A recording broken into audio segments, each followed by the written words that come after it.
What's that supposed to mean, Sarah? This game's not that terrible.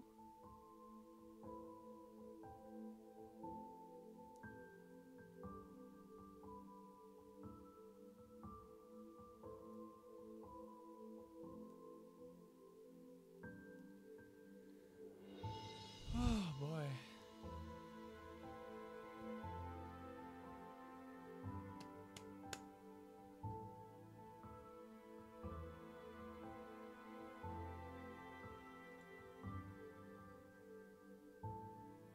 Oh my god, it actually summoned a sub person. Oh my lord.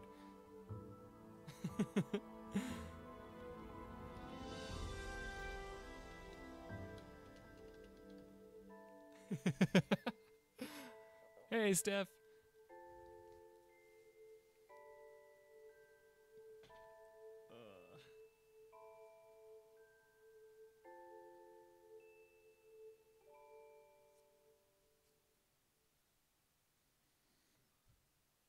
Oh, actually, you know what?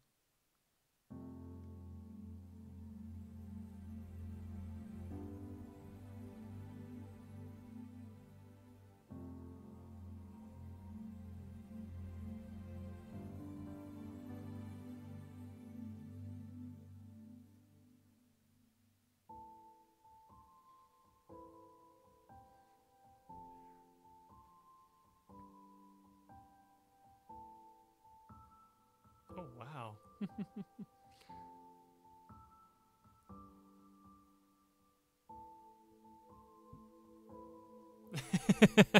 Yeah, it has.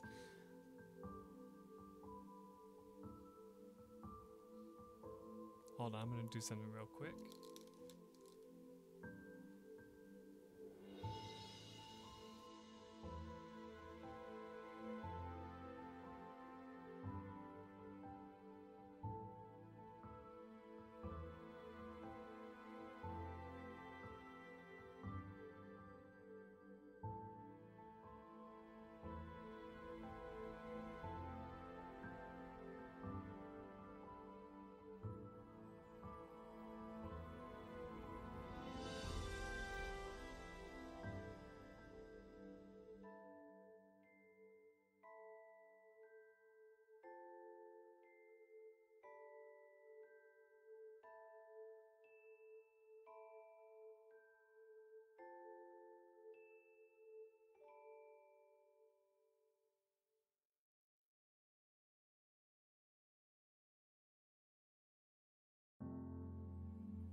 Hey everyone. Just taking care of something real quick. I muted my mic for a little bit. I love how this is getting such a reaction from people. Aww.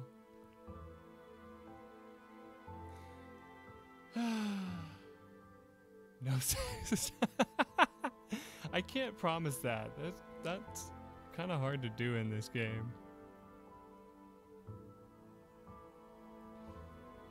Oh lord. Okay, so I'm back in the game. Let's hit the load button just so we can see where we are. Okay, so yeah, it's this one right here. Alright, let me take care of one more thing.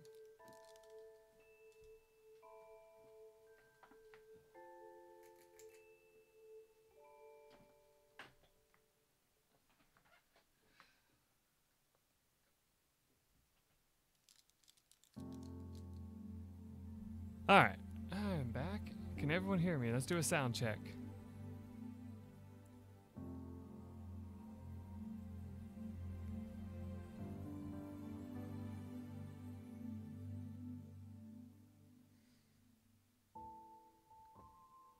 Everyone was able to hear me, right?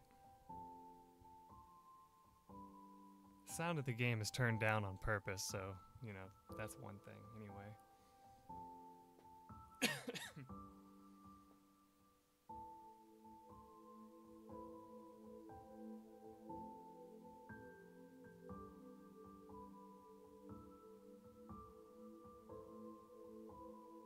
Alright, good. We got 2 clear things saying we can be heard, so that's awesome. Of course, the sound in this game isn't very loud to begin with, so that does kind of help.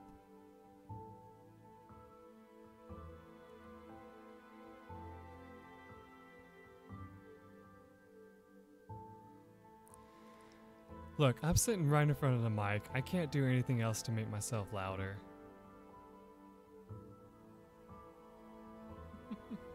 I can try and make it louder, but I'm too afraid that if I buff it up too much, then it'll become a problem.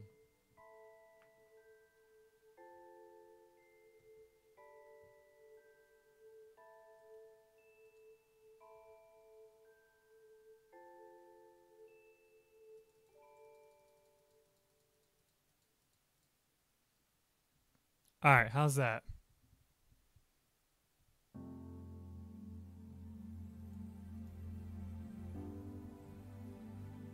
I just turned it up to like 115.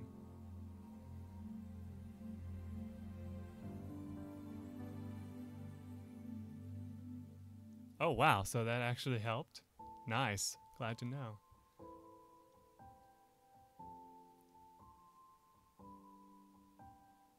Like I said, it's just this mic, it's not very amazing.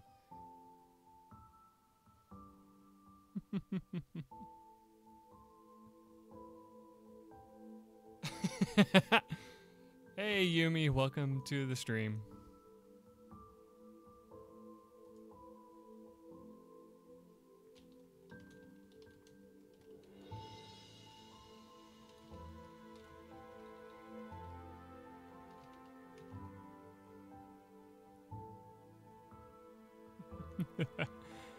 Oh boy, this is hilarious. Alright. Let me just get back to... Oh, I need to...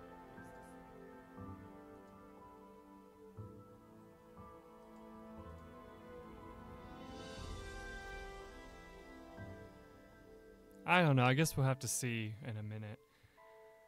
Alright, so I'm gonna go ahead and hit record, see if that works. Does not. Okay, just get it over here then. Alright. Ah, shit.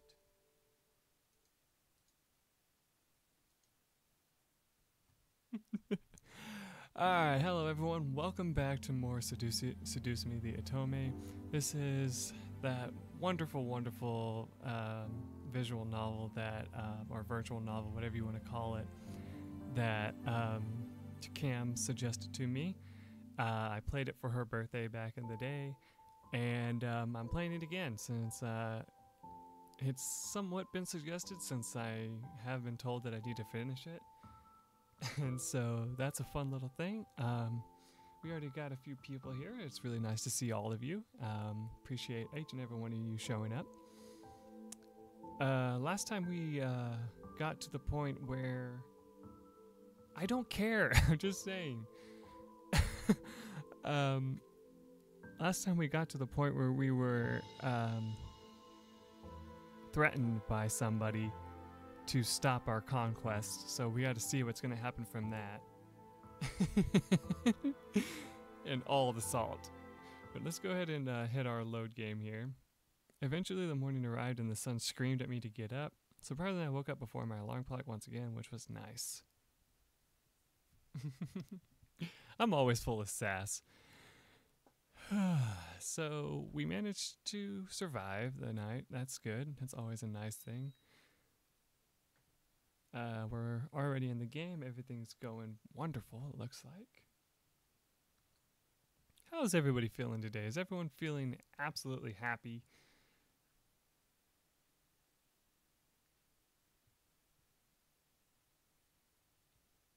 Oh yeah, 15 and up. Yeah, if we have...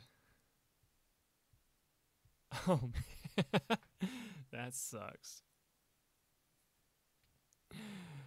Oh, that's funny stuff.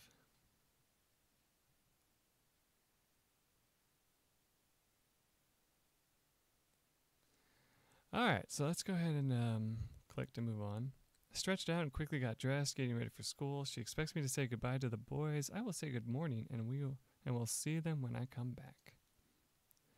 No way am I going to say goodbye. I scooped up my bag and headed downstairs to the dining room. Seeing the boys already eating a delicious selection of food, the smell made my stomach growl wildly as a sight of food drew me to walk further into the room.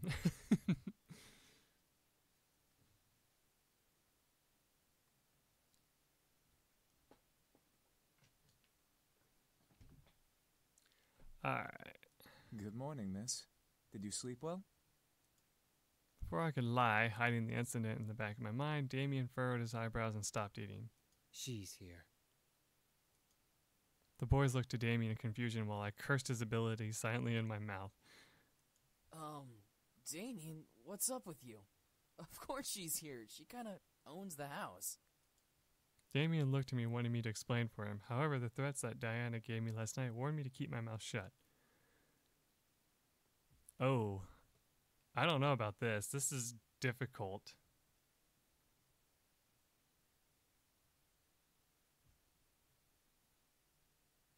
Oh, Lady Shore is here. Hi, welcome.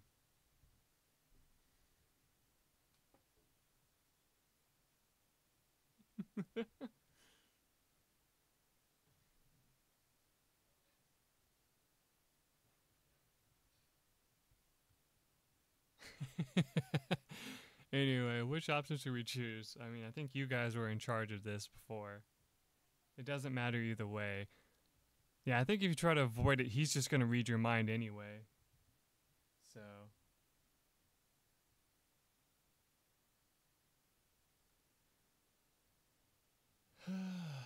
So, I think I'm just going to say it anyway, since we're just going to find out either way. Damien pressed his lips together into a fine line. The other boys looked at me with a raised eyebrow. A girl named Diana came by last night. Diana? Is she important? Did she try to hurt you? She's a succubus. That single word made the boys stop and stare at me. I looked at each boy, unsure of what was going through their mind. Should I have avoided it? So, she's come to try and bring us back.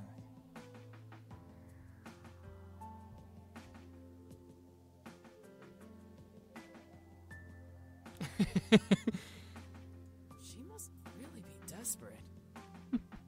Well, what should we do now? Nothing. She'll give up eventually. Will she? The boys continued looking at me as if I knew the answer to that question. Damn it, Damien. She said that if I told you, she'd make my life a living hell. She can't possibly do that, right? She's not a devil. No, she isn't. However, she is a very powerful demon. Yeah, I figured. She's a master of mind manipulation and has been trained in illusion. Unlike other demons who use strength to get power, she uses her charisma.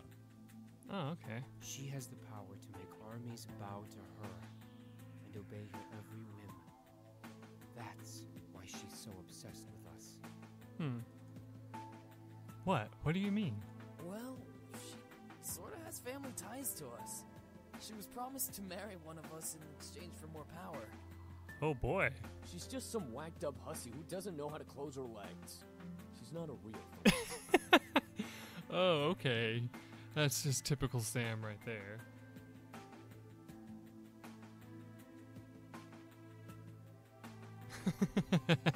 Oh, really? I feel insulted. Oh boy. The boys and I looked around the room, wondering where the voice came from. I felt cold sweat run down the back of my neck in fear, remembering what kind of power she had. At last we saw Diana by the entrance of the kitchen, juggling a single red apple in her hand as she leaned against the archway. The boys quickly surrounded me, glaring at the intruder. So, you took up a human name as well. Beautiful name, isn't it? Well, for a human name, anyway. Yeah, sure. What the hell do you want? To bring you back, of course. However, you weren't supposed to know that I was coming. I completely forgot about that little mind-reading ability. My mistake. Oh boy. Diana pushed off from the archway and walked towards us, making the boys step closer to me in a protective circle. Diana laughed. My, my, my. What has the world come to? A group of demons protecting a human girl? I'll tell you right now, she's not that pretty. And from what I can tell, she's still a virgin. So what? That doesn't matter. Jeez, bitch. Go fuck yourself. Alright, let's move on. My face grew red in complete anger and embarrassment. How dare she? Oh, hell no, and stay silent. I don't think we stand a chance against her anyway, so I don't know. Ugh.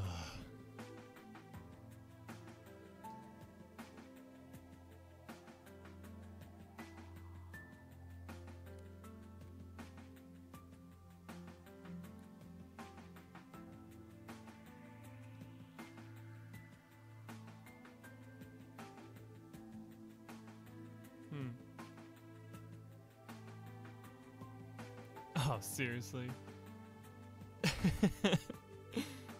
Okay, we gotta vote for this. Oh boy, I don't know. I think this is the wrong decision, but we'll see.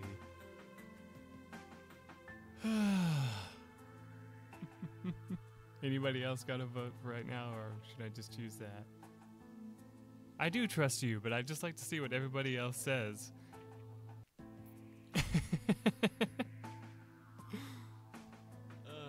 This is a community effort, you know? I'm pissed off about the guests, so okay, that's a second vote for oh hell no. I mean, that's the only option for that.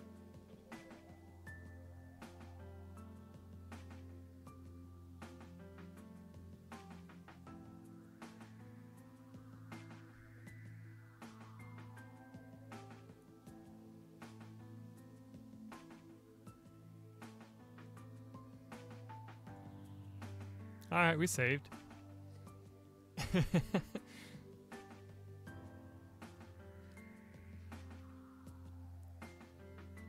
it looks like we haven't gotten any other options besides this, so this is probably what I'm going to choose.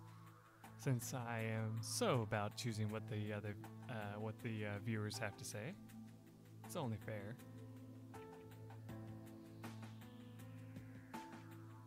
Are you Otacon? Yes. I am so Otacon. I stepped up, gently pushing the boys away to be face to face with Diana. I was furious as she was to feel my wrath. You are in my house. You're an intruder. You have no power here. Oh, really? Do I have to remind you of the power I have, dear? With a snap of her fingers, my mind suddenly locked up and I felt blank. I could see the world around me, but I lost control of my body. The boys quickly reformed around me with James gripping onto Diana's wrist in anger. You will leave this instant. Or what? You'll kill me? I completely dare you to. Oh, that'd be so awesome. Please, that'd be awesome. Let me do it. I could use the workout. Don't. The boys looked at Damien while Diana smirked at my blank state. I wanted to fight this hole, but her power held me down. And why not? She wants us to kill her. If she dies, then civil war starts in the demon world. Ah. Very good, sweetie. What happens in the demon world doesn't concern us anymore. We live here now. I don't know about that. That doesn't sound that, likely. The demons will come to the human world and hunt us down before attacking each other. The demons will come to the human world all because of her?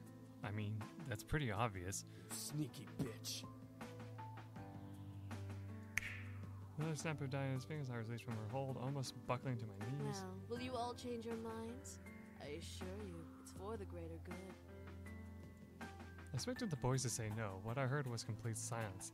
None of the boys replied to Diana, which made me both nervous and fearful as to why. Diana leaned her head back a bit, surprised for a different reason. No. Well, I see. Was silence truly them saying no to her? I looked around at the boys and saw the disobedience in their eyes, giving me my answer. I felt my heart flutter, especially when my eyes landed on James. He kept close to me, glaring daggers into Diana. I could feel that he was completely adamant in his choice to stay. I don't know what, but I was incredibly happy to know he wanted to stay. Diana sighed and pressed a finger to her temple, rubbing it gently. Either all of you are playing a very convincing hard-to-get game, or you all must be out of your minds. Diana looked at me, locking her gaze on mine as if to read me. I could tell she wanted me to do something, but the boys would stop her, so the stare was her only available action. Oh, really to the side of the room. Yes, she smells like absolute death, I'm sure. Alright. Take care, Sarah, for now. After a small moment of silence, Diana licked her lips before breaking the gaze battle and smiling to the boys around me. Very well. I guess I'll take my leave now. Yay, I guess that's great. What? Her leave? Was she serious? The boys around me straightened up and grew confused looks on their faces as Diana stepped back and away from us with a small bow, flaunting her obvious cleavage. Without another word, a deep purple pentagram appeared under her feet and Diana's body slowly sank into the floor. Actually, it kind of like shot to the floor, but we'll give him, we'll let him have that. As her head vanished into the floor, the pentagram vanished. At once, the boys relaxed and slowly began to return to their spots at the table, each in deep thought. She'll be back, but she won't kill us. She needs us alive. Whatever. We'll just keep saying no. She can't force us to come back. She can't do anything but annoy us. Eventually, she'll give up. That's the hope, anyway. Yeah. Hopefully. James walked over to me and gently caressed my cheek, looking at me with a comforting smile. There's no need to worry. I promise she won't hurt you. Okay. I nodded, feeling that he was telling the truth, or at least a hopeful and comforting thought. James kissed my forehead, however, making me blush and forget what I was thinking about. The sound of collective chuckles and playful snickers whispered throughout the air, making me blush even more, but the sudden growl that erupted from the man above me made the laughter stop. I didn't see James' face, but I could tell that he was glaring at his brothers with his lips on my head.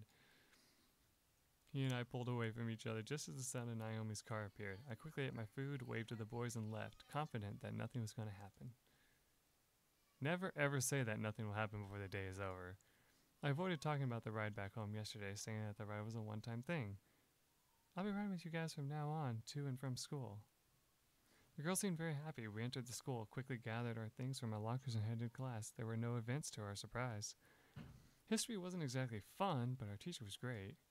At least he would have been great if he was in class that day. Naomi and Sousa took their seats around me, Sousa in front of me, Naomi beside me, before the class bell rang and the class was greeted by the dean. Students, you'll be having a substitute for class today. Everyone meet. Miss Diana. Of course. Of course. My heart stopped. At the door of the dean was Diana, looking over the students and smirking as her eyes landed on me. She strode to the teacher's desk, ignoring or welcoming the whispers from the other students before sitting on the wood and crossing her legs. Thank you, Dean. You can go now. Oh, Lord. Of course this was obviously that was going to happen. I mean, come on. With a wave of Diana's hand, the dean left the classroom, closed the door, and left the area. Diana smiled, just making my stomach turn. What was she going to do? So, history. History. Such a silly thing, isn't it? I mean, what do we care about the past? We're in the present. Yeah. The rest of the class, including Naomi and Suzu, hesitantly nodded in agreement, unsure about this new teacher, but willing to listen to more of what she had to say. The present is so full of wonderful things. While the labors of the past are the reason we have many things, it is our chance and privilege to utilize what has been given to us. Yeah, Tri, she's not a teacher, and not only that, she's not dressed as a teacher either. This is stupid. Why didn't they at least change her outfit a little bit? Like, gave her some glasses or something.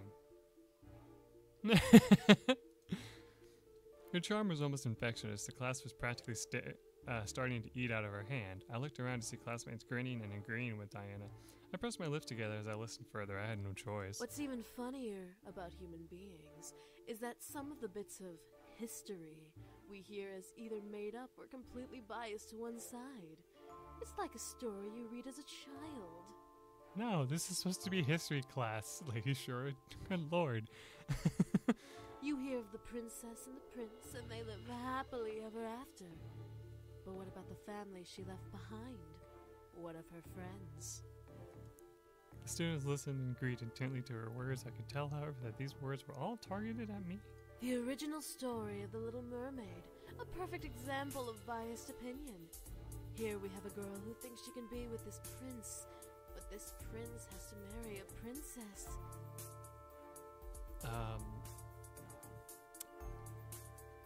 I'm not even gonna go into that. What would happen if the mermaid had her way? What makes the mermaid so important that the princess has to suffer the consequences?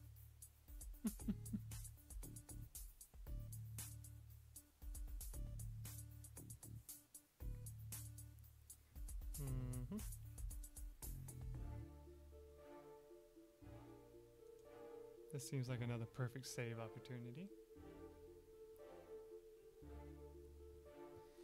No, it has many different references it could have made. Yeah, that's what I was thinking. It doesn't matter what happened to the princess. There is no princess.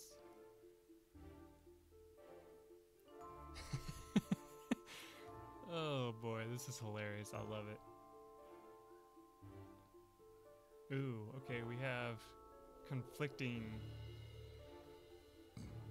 votes here.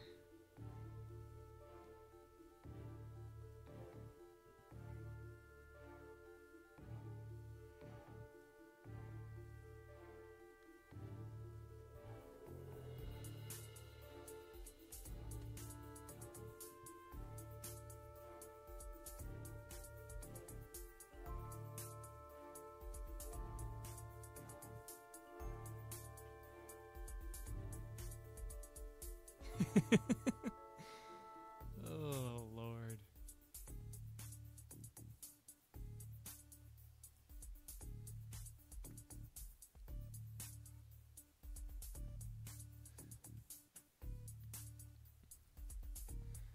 Okay, I don't even know what these votes mean anymore. All I see is like one saying choose, it doesn't matter, and one that says keep quiet.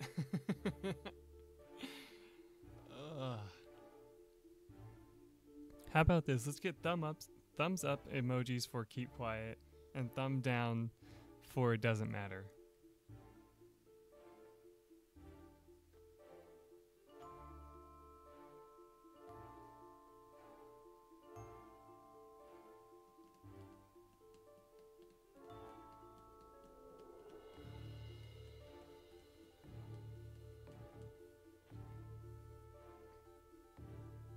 A fist. Oh, Lord, Lady Sure, that's awesome.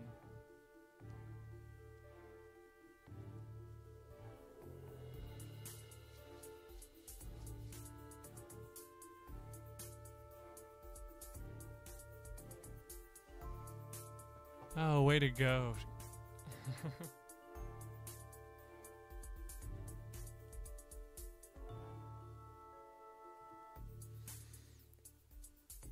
Alright, I think I'm gonna choose it doesn't matter. It looks like we got enough winning for that.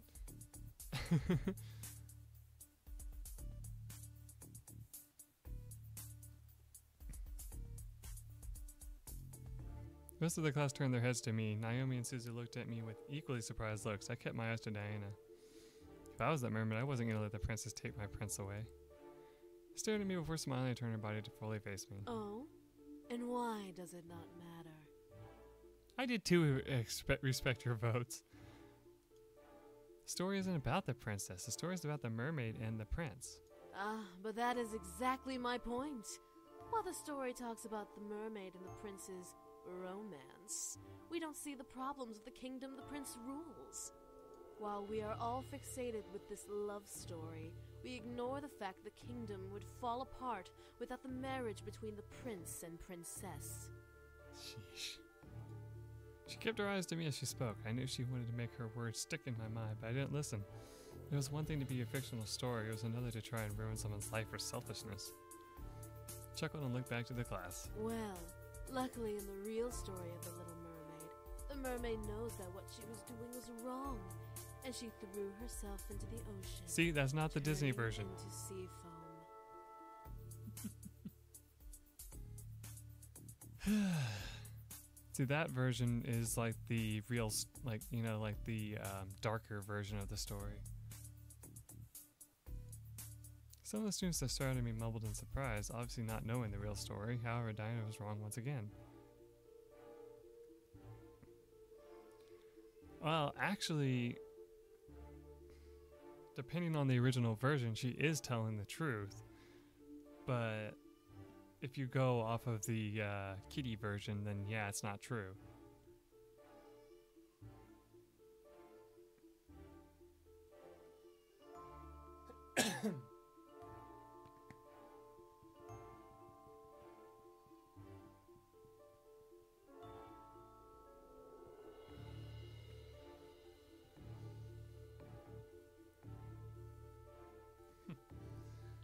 Yeah, the movie that is not even correctly based off the story. Hans Christian Andersen is a lie. Oh boy.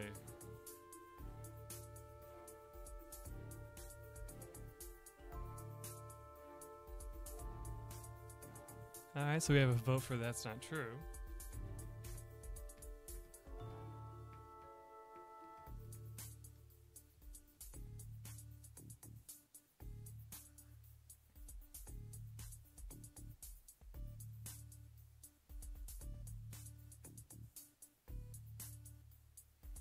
Hey, it's JP. Hey, welcome to the stream.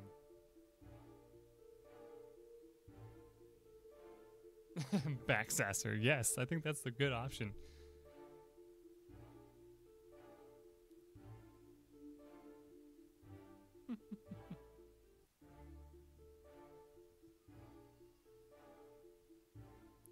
I don't know what the fist emoji is supposed to mean. Unless that just means like punch her in the face, basically, which I wish we could do, but that doesn't work.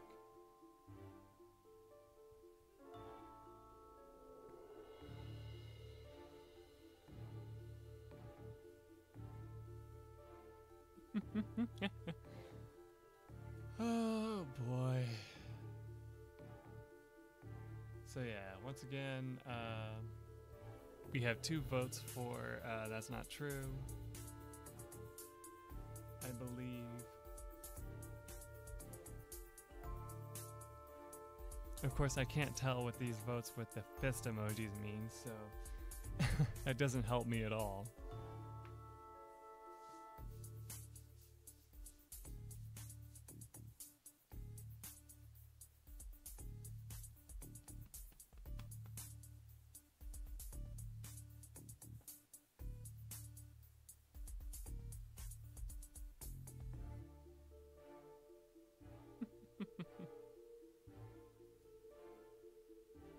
It doesn't matter. Just pick one. Oh, JP, you're hilarious. Alright. Once again, the class looked at me and Diana faced me with another smile. Not true. How so? The trade-off for becoming human was marrying the prince or turning into sea foam. However, she was also given the choice to kill the prince and turn back into a mermaid.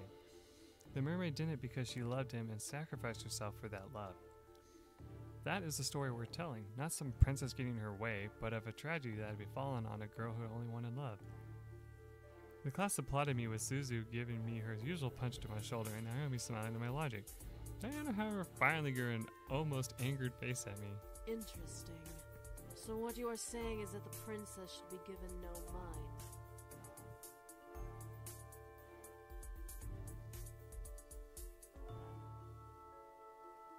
Oh, it's St. Patrick's Day? Huh, I didn't even know that.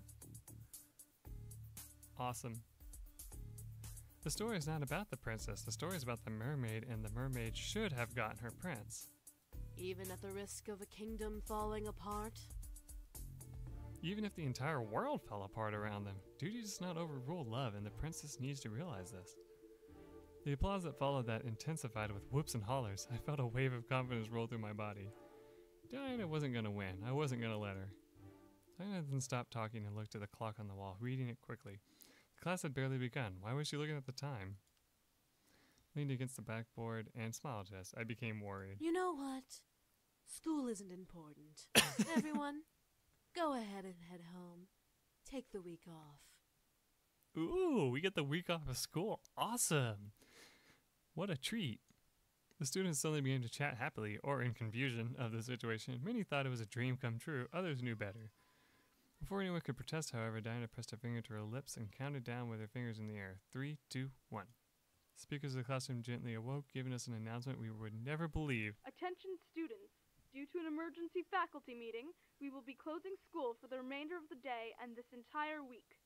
Please leave the school quickly and quietly and have a good rest of the week. Education is important, Mike. Get back to class. She used her powers on them. Damn it, I felt the need to stop her, but how could I stop a demon in the middle of a public area? Smiled before gesturing to the door. Have a nice week off. School will resume next week. Alright. Many of the students filed out, chatting to each other about new impromptu plans. Suzu was beyond happy, but Naomi was hesitant. Before we could pack up and leave, however, Diana stepped to us. Excuse me, little miss. I'd like you to stay a little while. There's something we need to discuss. As Diana looked at Suzu and Naomi, she snapped her fingers, making my friends tense up. You two can head home. Don't worry about your friend until next week, okay? If you contact her, she won't reply, so don't bother. If she contacts you, ignore her, because she's just fine. Of course. As if on command, Suzu and Naomi left the room. I tried to march after them, but Diana stepped in my path, warning me with her eyes that if I followed, there would be hell to pay. I had lost my two friends, at least for the week. Diana and I were alone, just like she wanted. I slammed my hands on the desk in front of me and glared at Diana. What are you doing, and what are you thinking? What? Do I not make a good teacher? I figured you should have a little lesson, so I took matters into my own hands.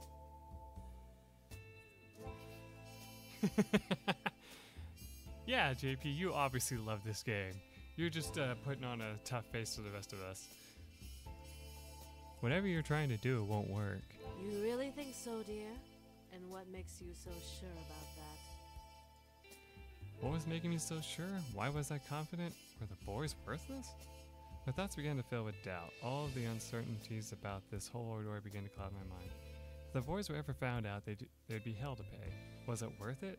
What about Diana? What would she do to me? Would she make my parents forget about me completely? Would she ruin my friends' lives out of spite? In my gut, I felt a stone of confidence try to fight back, but the heaviness of my thoughts began to dissolve that stone little by little. What was going on with me? I looked up to Diana once again to see her gaze boring into my eyes. She was using her powers on me. This time I was away from home, so I couldn't escape. Or could I? Did I want to? The way she stared at me made me feel warm and fuzzy inside my chest. I felt like melting, of course. Lifted a hand under my chin and ran her thumb over my lips, licking her own. I could feel little shots of energy zipping from under my skin into my chin where she held me. Now, let's have a little taste of that sweet, virginal sex. Oh, Lord.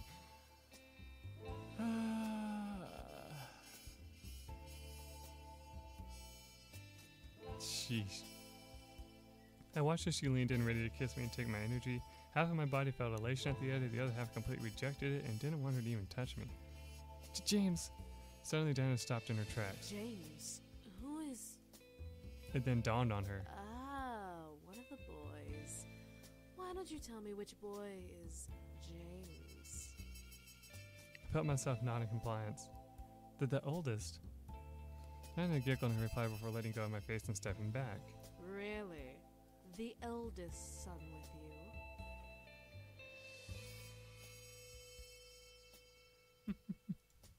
I nodded once again, but this time it was partly my own decision to reply. Didn't let a sound that mimicked a cat's purr before stepping away from me. All right, then. Well, if it's the eldest son you're infatuated with, you should really rethink your romantic options. Oh? Diana chuckled before kissing my nose, where I felt a shot of energy zap out of my body. What was making me dizzy and recoil? Then turned to the desk and sat on the wood, crossing her legs. You can go now. Remember, no class for the rest of the week. He's the only sensible one. And how am I supposed to get home? My two friends left me here thanks to you. Oh, were they your ride? My apologies. Let me help then. Diana lifted her hand and snapped her fingers. I suddenly felt the floor sink from underneath me, forcing me to look down. Purple pentagrams surrounded my feet, pulling me into the ground. Whoa! Before I could fight, however, I sank fully into the floor, fading into darkness and shutting my eyes. As I opened them, I felt my silk sheet surround me, soothing my anxiety from the darkness that had previously surrounded me. What the... Why did Diana bring me home? Was this an illusion? Was I being tricked? Something was going on. I sat up in bed looking around me. I was indeed in my room. There was no mistake about that. Why?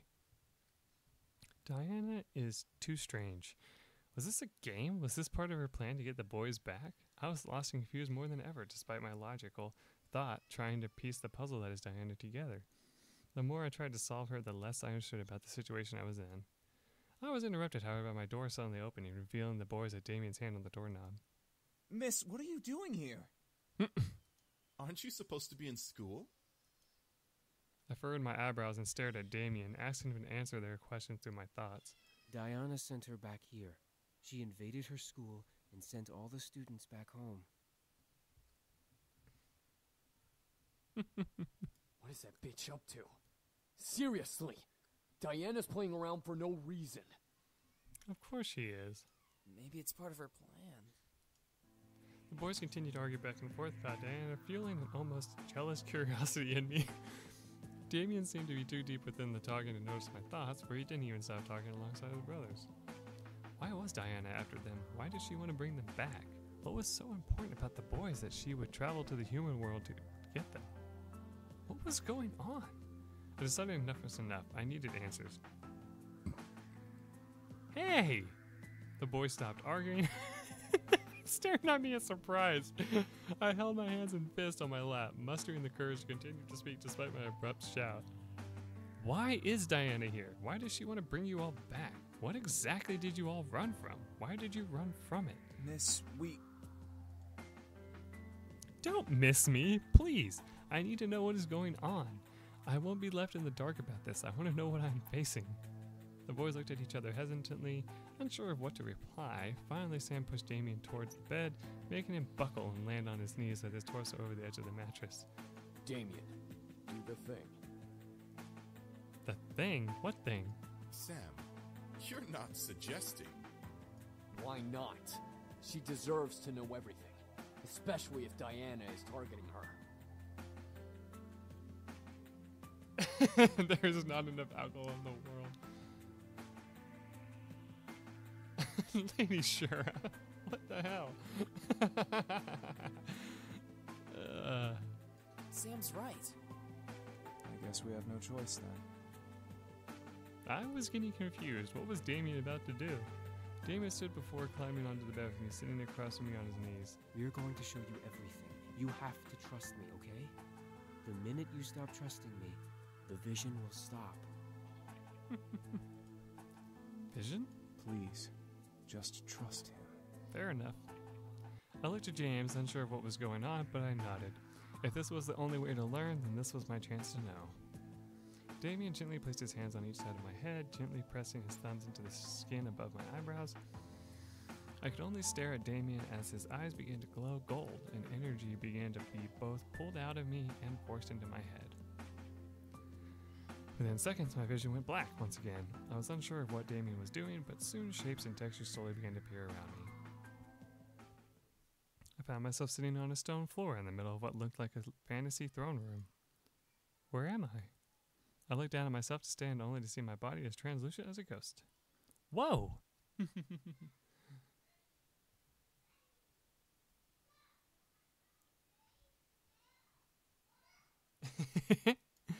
I jumped up and expected my hands in a sudden panic. I was see-through. Why? What was going on? How dare they try to negotiate with me? Do they not know whom they speak to? Ooh, I love this voice. I gasped and ran behind my pillow away from the voice. The sound of his angry words frightened every bone in my body, turning me into a frightened child. I guess. My lord, please calm yourself. Oh, I love this guy's voice too. This sounds like something straight out of like a Devil May Cry game or like Onimusha game. Oh, that's awesome. Calm? You're merely testing my resolve. I have more than half of a mind to send my greatest armies to take what should be mine. They are mere insects in the way of my kingdom's expansion.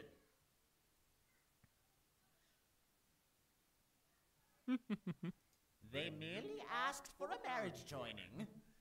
So I'm to bow to them and share my land that I have so rightfully conquered? Oh boy. I peeked from behind the pillar to see a large demon covered in royal clothes, but buff enough to be a military commander. His rage practically emanated from his body as he growled at his servant. They are willing to give their land to you, sire. All they ask is for one of your sons to marry their daughter, whom I might add is as beautiful as can be. Oh boy. This is ridiculous. To suggest that I need their approval to take their land is beyond insanity. What makes them think I care about their precious daughter? I like this guy already. Did I mention that she is a prodigy of her kind, sire? A prodigy? Yes, my lord. This succubus is a master of her skills in magic and mind manipulation. She is said to sway armies with a snap of her fingers, despite being as young as she is.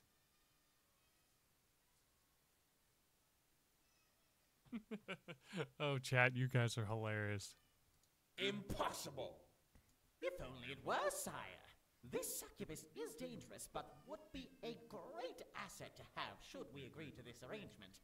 The only reason she cannot phase you, my lord, is because you are the strongest demon in the plains. Kiss ass. Is this supposed to change my mind? Yes, my lord. Of course. You are doing a terrible job at convincing me. Yes, yes you are. My apologies, sire. I was lost. I could tell that they were talking about Diana, but why? Father. I quickly turned my head to see another demon who looked like a mere child staring at the demon commander on the throne. Father? Ah, Raystrout. Have you finished your training? Yes, Father. Then what do you want? I want to be with my brothers the best of the day, Father.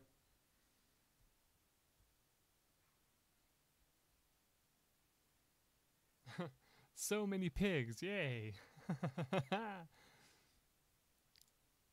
The demon commander walked to the young demon and gripped his hair, picking him up off the ground and forcing him to look up at his snarl. The young demon, however, looked unfazed. Arrogance. Why should I allow you to be with them? I should kill you for your lack of respect to me. Yes, that sounds like a great idea. Totally do that.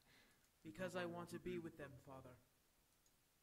I could only stare as the young demon faced his father, despite the massive difference between them. This young demon seemed weaker and easy to kill versus the demon commander. Why would this man kill his son, though? Was his commander that ruthless? I wasn't expecting him to laugh and release the young demon. Good! Assertive even in the face of danger. That is why you are my favorite son. I could only stare wide-eyed as the commander placed his hand on the demon's shoulder. Very well. Go. Tomorrow, you will show me your training. Ooh.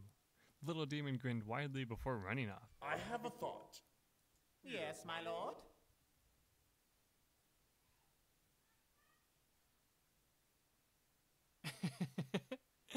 How old is this daughter? As old as your 5th, sire. Do you believe this proposal is worth it? Yes, sire. Of course you do. Tell those insects that they are safe for now. I will consider their offer. Oh, Lord. Sire, are you certain? You were just trying to convince him, you stupid idiot. What the hell is wrong with you? Did I stutter? Now go! The demon servant quickly ran off, but as soon as he passed the pillar I was hiding behind, he, along with the commander, vanished into thin air. What the? What had happened? I didn't get the time to try to figure that out before a demon who looked around my age walked into the room reading a book. Is that? Raystrow, your nose is stuck in those books. Will you not lift your head up from them once in a while? No, because books are awesome, so shove it. Huh? That voice. I circled around the pillar to see a second demon, leaning against another pillar and smirking at Raystro. Aren't you supposed to be with your mother practicing the harpsichord?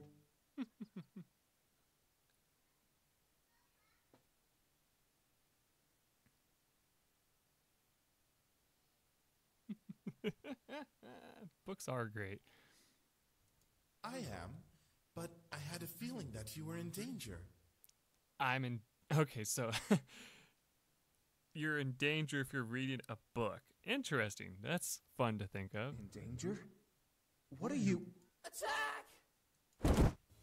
All of a sudden, 3 shadows zipped through the room and slammed into Rystro, forcing him to fall to the ground and drop his book. As the sight cleared for me, there were 3 other demons in a dog pile with Rystro at the bottom. Get off! No way! You haven't had a break in months from those stupid books. It's time for punishment! Death by brotherhood! No more reading! This music, though.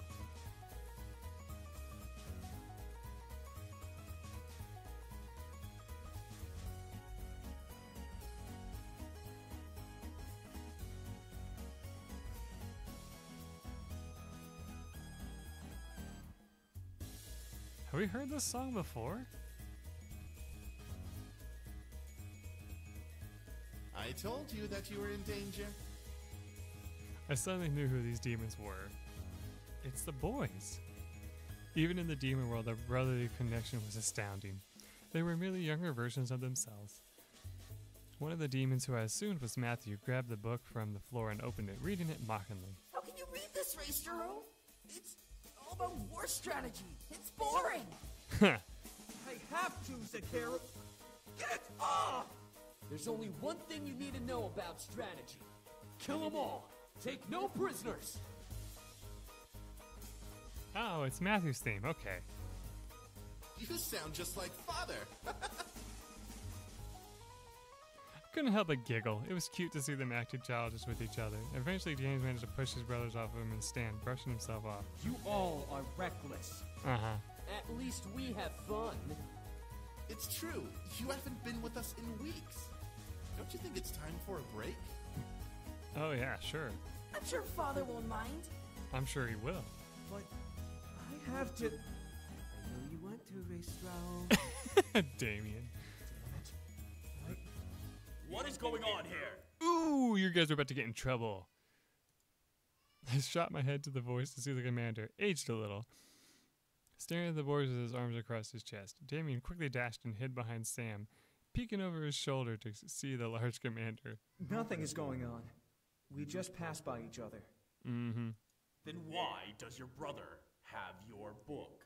I was showing him what I was learning, Father. Uh-huh.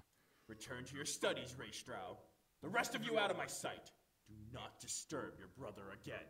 Ooh, such in trouble. I could only stare at James as James gently took his book and, without looking at his brothers, returned to reading. The commander walked past the remaining brothers, growling at Sam and Damien before leaving the room. What was up with that? Don't worry about it. We'll find a way to get him back. I don't know. He's on a very tight leash.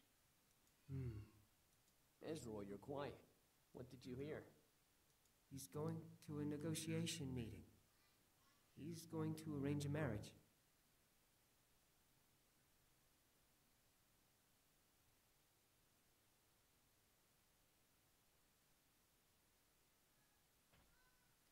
Hang on. We're supposed to see him right now? Like... Interesting. A marriage? For who?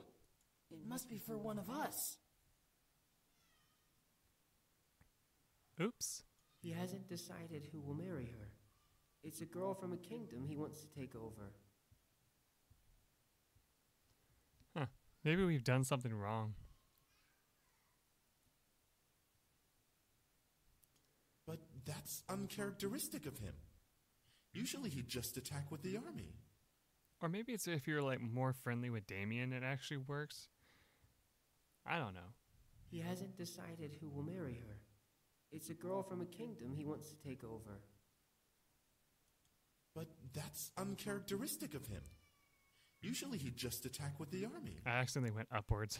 Whatever the case is, one of us is getting married.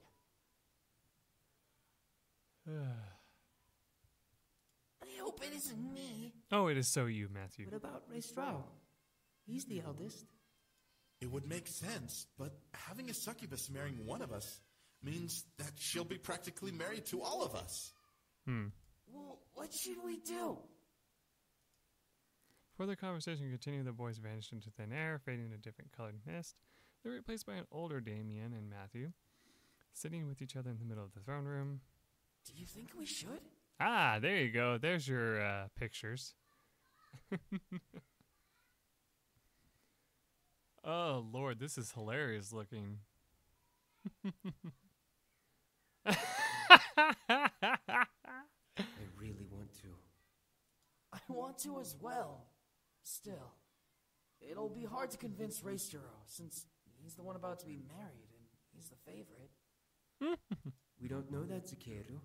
Maybe she's set to marry you. No way! I don't want to get married. Oh, of course. I don't think you'll have a problem with that baby face of yours. I looked over to see Sam join the duo, crossing his arms and raising an eyebrow at his brothers. What are you two talking about? Sex. We got into contact with the human world again. Come on, Ezreal. You give humans too much attention. No way, you gotta listen. They apparently have stores and books and schools and stuff. So? So what? It's full of humans who piss on each other for no reason. They're no better than the devil spawn.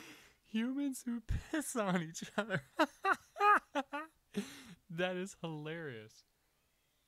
Oh, boy. Nuh-uh, the one we were talking to wasn't like that. How do you know, Zakeru? Because I do! What is going on here? We're talking smack about you. They want to go to the human world. The human world? Raistero, think about it. You won't have to marry that girl and be the heir anymore. You could be with us, and we can make lives for ourselves in the new world. Oh, you hear the baby cry. Oh, yeah. Don't worry about that. Now you're just talking nonsense. I vote that we do it. Of course you do. Huh? Oh, not you two. Think about it. This may be our chance to finally get away from this political nonsense we're stuck in. We may be nobles, but we're still our own beings. For everything else, there's MasterCard. I know that's not the reference we were making, but that's just what reminded me of that.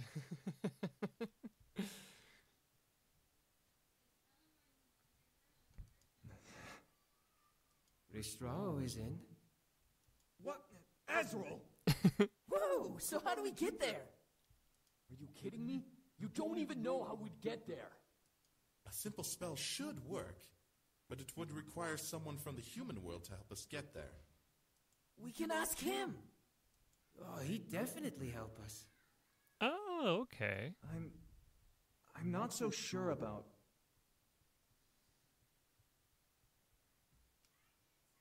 Watch Lady Death and get back to me. Raistra, aren't you tired of pleasing Father all of the time? I am, but... If you stay, you'll be married off and become ruler of Father's kingdom. You'll have no time for yourself or with us, and you'll be constantly at war with the other realms for power. You'll most likely turn into the spitting image of Father. What he's saying is, get your head out of your ass and let's go. If you don't say yes, I'll drag your princely ass with us. Don't care what that bastard of a father wants. What he's saying is get your head out of your ass. Okay, awesome. Come on, Raistero. All right, let's do this. What's the plan? I couldn't believe what was happening. I was seeing the history of their lives before my eyes. They were nobles, and James was the heir to the kingdom the commander ruled. Even more so, he was going to be married to Diana. They sacrificed everything to leave and be together. They'd rather be free than remain in their noble roles. I started to feel a little jealous. They were able to leave while I was still unexpected to be what my father wanted me to be. How they were able to leave was uncertain still, but I knew I would learn in time. I closed my eyes and mentally asked Damien to end the vision. As soon as I asked, the world around me slowly vanished, and I was brought back to the bedroom, where I sat with my head nestled in Damien's hand. My vision began to clear, letting me fully see the boys around me, all with concerned faces. So, you now know exactly who we are. Diane is the girl you were arranged to marry? Not anymore. Once we left, the arrangement was broken. With no sons to marry off, her dad couldn't go through with the marriage deal. They must be squids. Oh boy.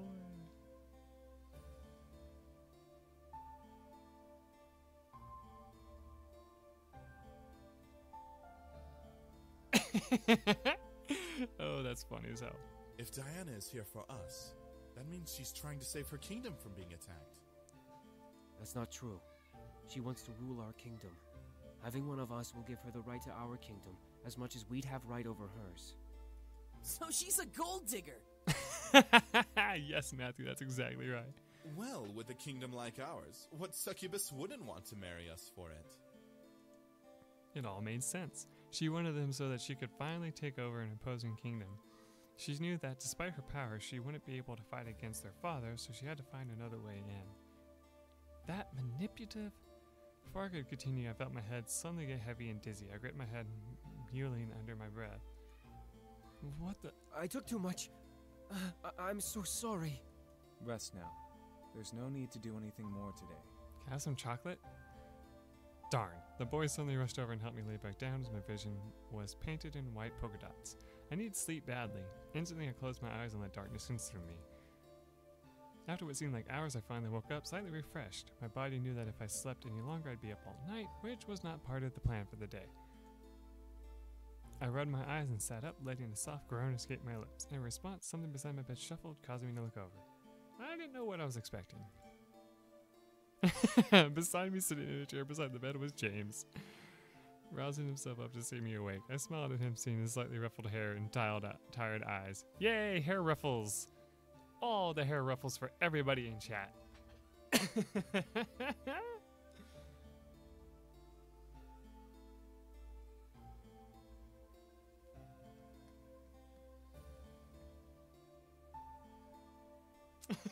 Don't touch me. Oh, that's mean. Oh,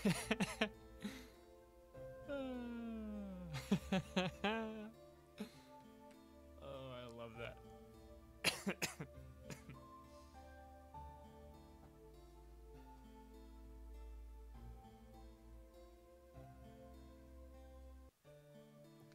Hey, that's not fair.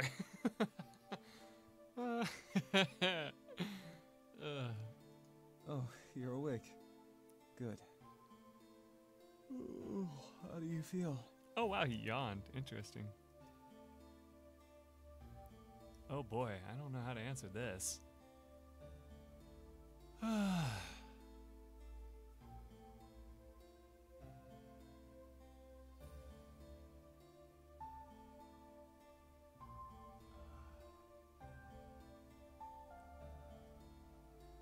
Alright, we gotta vote for better. Try, if you keep saying that, I'm gonna choose whichever option everybody else chooses for your option. I figured either one was fine. I'm probably just gonna go with better.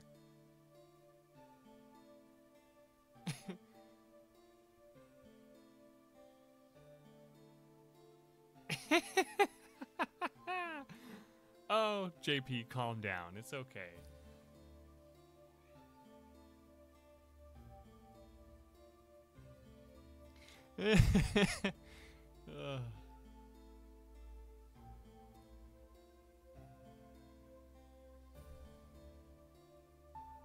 Alright, we're gonna go ahead and say better.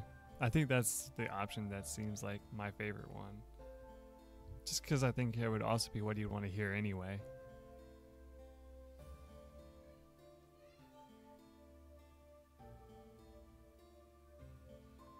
What sub button? I'm already subscribed to you.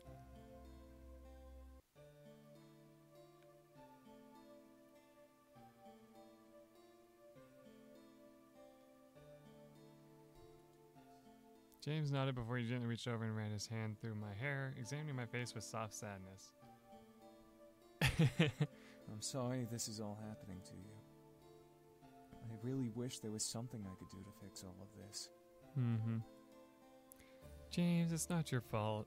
No, if we never came, then you'd never be targeted by either Malix or Diana. I quickly reached over and put my finger on his lips, stopping him from going any further. I didn't want to hear anymore. James, it's okay. I wanted to help you out. I offered to let you all stay. Nothing is your fault. I gently moved my hand and cupped James' cheek, staring at him with concern. I didn't want him to hold guilt in his mind about this whole ordeal. Diana was desperate and she'd hunt anyone for them. It wasn't her fault, and his fault. She was desperate enough to hunt them down. However, I was curious. So, James, you're a demon prince. James then twirled a strand of my hair around his finger, staring at it. Yes, I am. I was.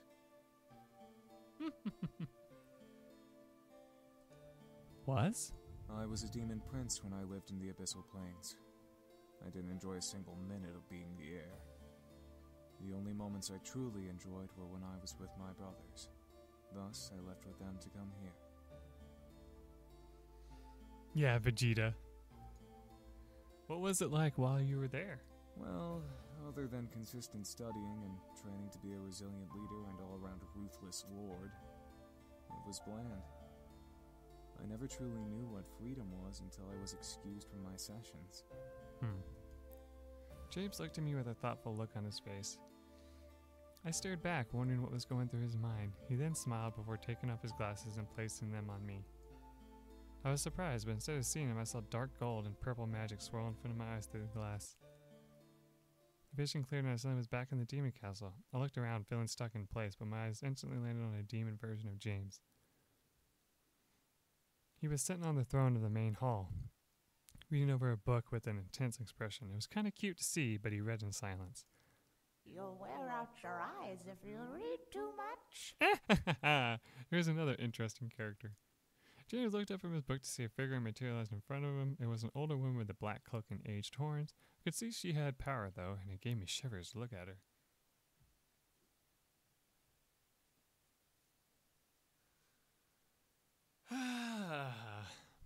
Who knows what these people were thinking? Sirona, what are you doing here? Shouldn't you be at the Lord gathering with my father? I should, yes. Oh, but I had to stop by and see the Demon Lord's favorite son before I head in.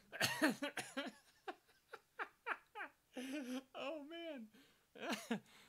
Thanks for that. I really appreciate that subscriber dogs rule. That was perfect for this scene. Oh man, that was awesome. Thank you so much for that.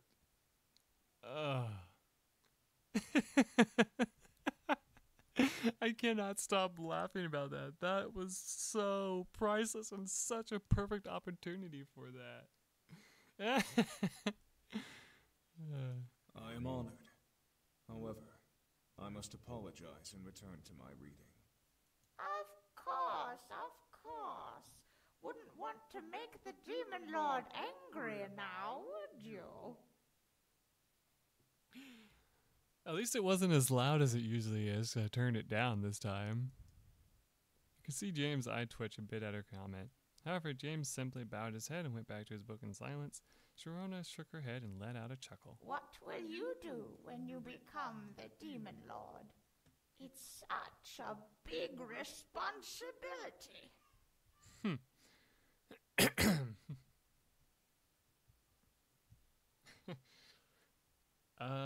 She's standing behind him like that. She's gonna stab him in the back with one of her horns. I mean, look at that. That broken horn would be a perfect weapon.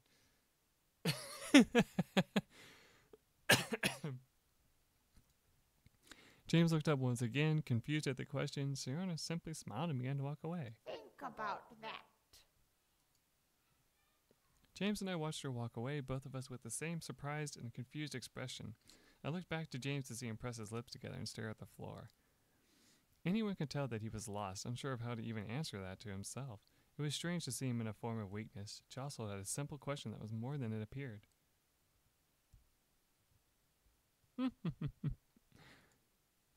James closed his eyes and closed the book on his lap. It was then that I noticed the tired circles under his eyes. He had been working himself to the bone with his training and reading. When was the last time he slept?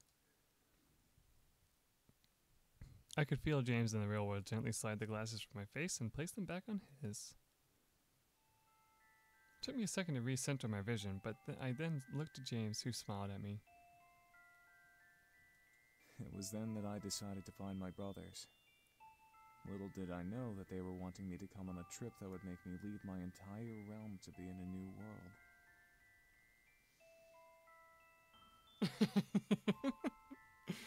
Oh, you two are hilarious. I stared up at him, surprised, before bringing my head gently back onto his cheek and running a thumb softly under his eye. That sounds slightly painful, but okay. He looked healthier and a lot less tired than when I saw him in the vision. Something about that made me happy.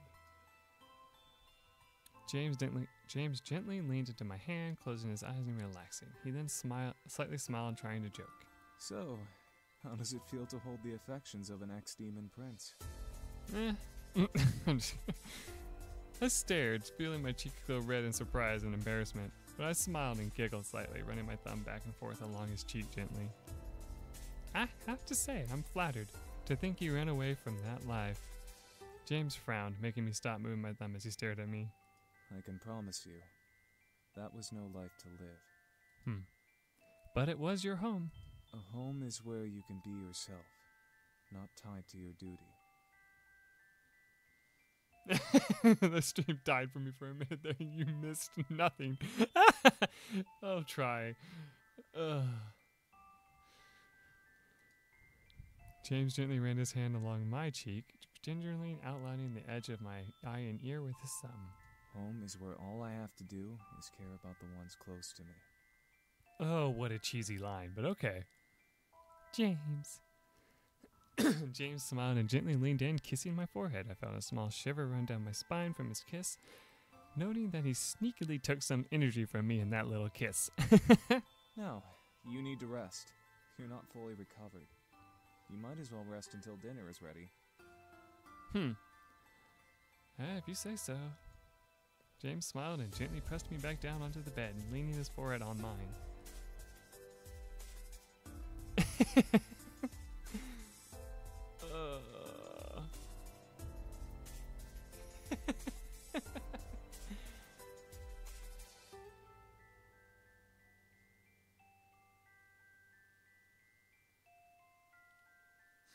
Try what the hell?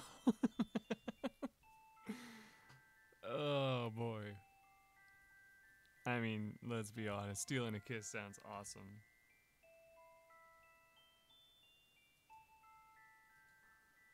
Oh no, we ran out of saves. Let's see. I mean, there's no reason to go back to these, I guess.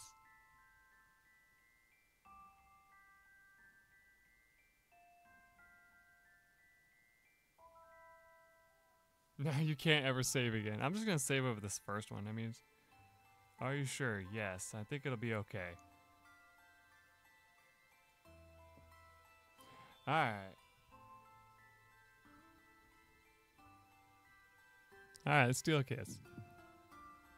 Out of playful fun, I lifted my head and gently kissed James, softly laying a hand on his cheek to keep his face close. James stared in surprise before kissing me back, caressing my cheek, slightly melting at the touch of our lips. A soft sigh escaped his lips before he slowly pulled away with a smile. He gently licked his lips, making me go red in the face with a simple gesture. He let out a satisfied hum before nuzzling my forehead. Rest. And with that, he stood up and left the room, leaving me to rest as per his request. I smiled to myself before relaxing into the mattress.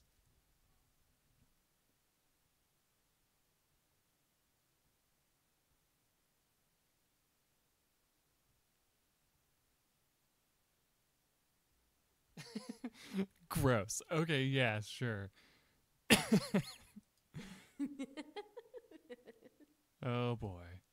I suddenly tensed up. I felt majorly uneasy. Something wasn't right. I felt it in my core. She must be here. The thought of her in the house infuriated me beyond belief. I had to make sure she was not here. I rolled out of bed and quickly left my room, wandering the halls and listening closely. She was a demon, but I was listening very intently. There was no way she would have been able to sneak up on me. Okay. I know you're here. Where are you? I could feel myself growl. It wasn't a matter of fear that she'd take away the boys anymore. Her very existence had lit a fire of rage within my gut, which only grew as each day went by. This feud was getting on my nerves, and I knew it would not end well for one of us. I wasn't going to lose to that demon bitch. Diana, what are you doing here? I don't think that actually registered, so...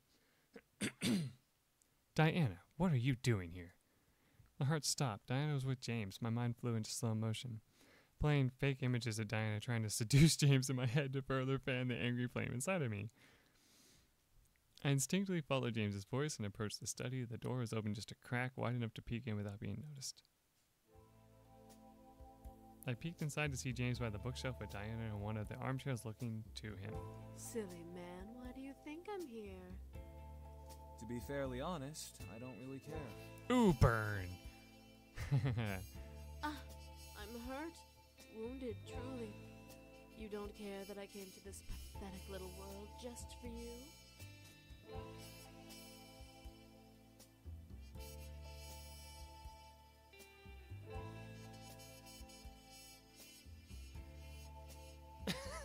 Oh my god. I'm sorry, let me make this clear. You are not welcome here, so I suggest leaving. Is that any way to speak to your fiancé? Diane wasn't his fiancée anymore. Why was she speaking as if the arrangement was still going on? Our arrangement was broken when I left the Abyssal Plains. You are no longer my fiancé. What a stubborn man.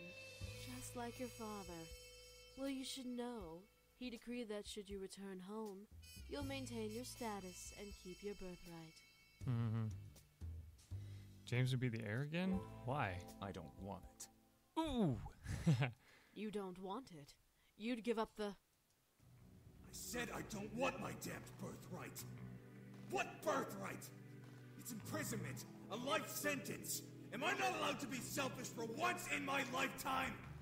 Ooh. It's your reason for your birth. Do you not realize what you have? I could feel James's anger emanating from the crack in the door, fighting with Diana's tension. Diana and James were both matched, staring each other down. I know exactly what I had. It's all behind me. I'm done with that. To hell with my birthright. Hold on, I need alcohol. Oh boy.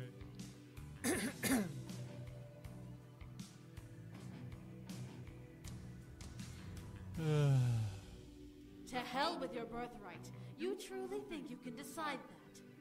You are the first son of the Demon Lord. You are the heir to the throne, and I am your bride, the next Demon Queen.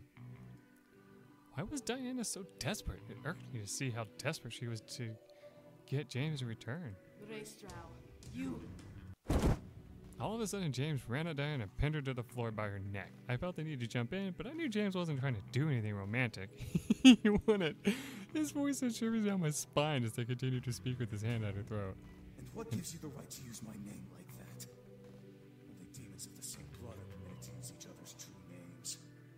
When our families arranged our marriage, I was given permission to use your name as mine. That's what you are, James. You are my husband. I am your queen. You are my Raestrow. I am your Isaiah. Yeah. I could hear James growling in anger like he was ready to bite Diana's head off like a wolf would a small deer. I felt myself growl quietly to myself as well. However, James pushed himself off the floor and returned to the opposite side of the room, away from the prone Diana. I do not belong to you. I belong to her. To her. Yeah, that's how the voice acting says. Interesting. The human girl? You must be joking. A human like her can't possibly provide you what you need. She's a human. You're a demon. Oh, boy.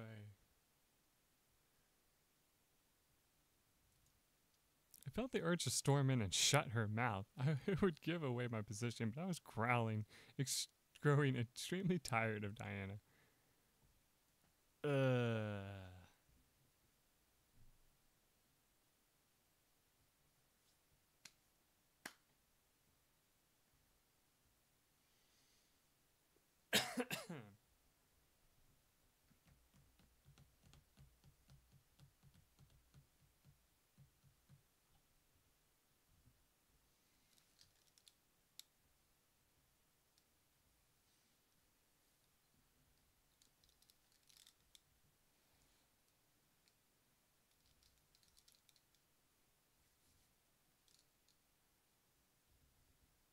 Oh boy. It looks like everyone's saying barge in, so alright. I decided to be assertive and quickly stepped into the room, throwing the door to the study wide open. Diana and James looked at me surprised as I glared daggers at Diana. Get out! Well, well, little human. You're awfully nosy in business that doesn't concern you.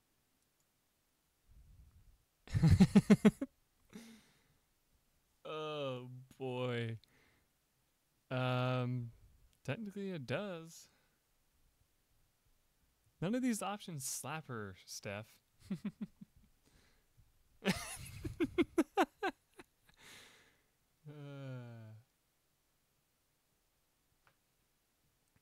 Technically she's right to say it does concern her, though.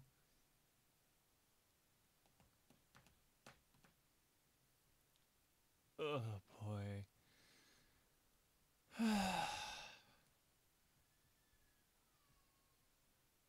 As far as I can tell, everyone's saying it does to concern you, so...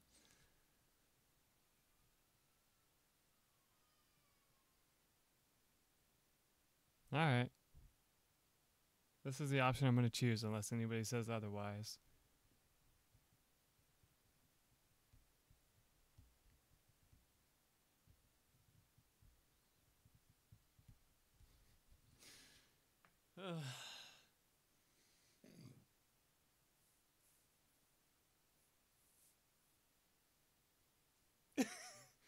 Yes, JP did take a drink. You're absolutely right.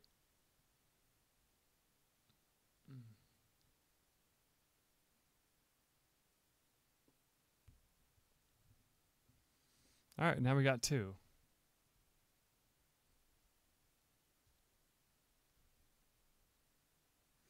I guess it does concern me would be a punch.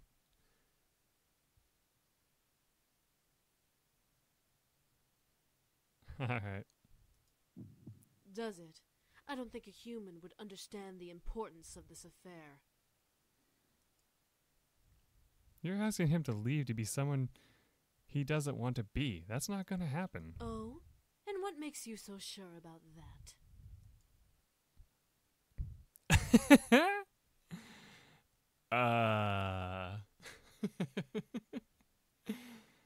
Oh boy. And yes, I did see what JP did.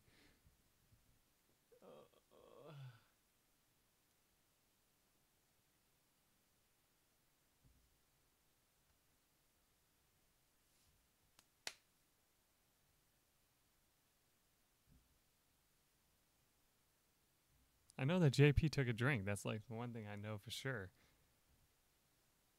JP, he's watching you. Oh, God. Steph. Oh, that's funny.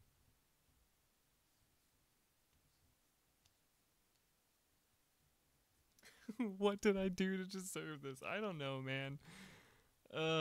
This is hilarious.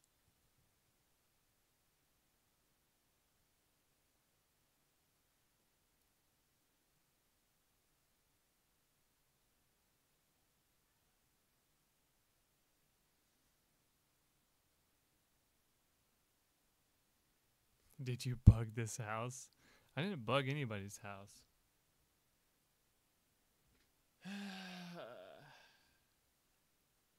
Autocorrect can die in a fire. Yes, it can. And if you turn it off, your text just looks horrible anyway. So yeah, we got a couple of these.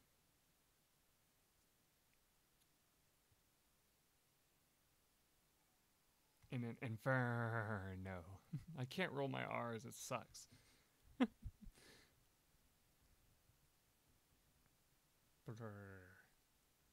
Oh well. But it looks like everyone says this option, I think. Can I get one more confirmed that this is the option that we're going to choose?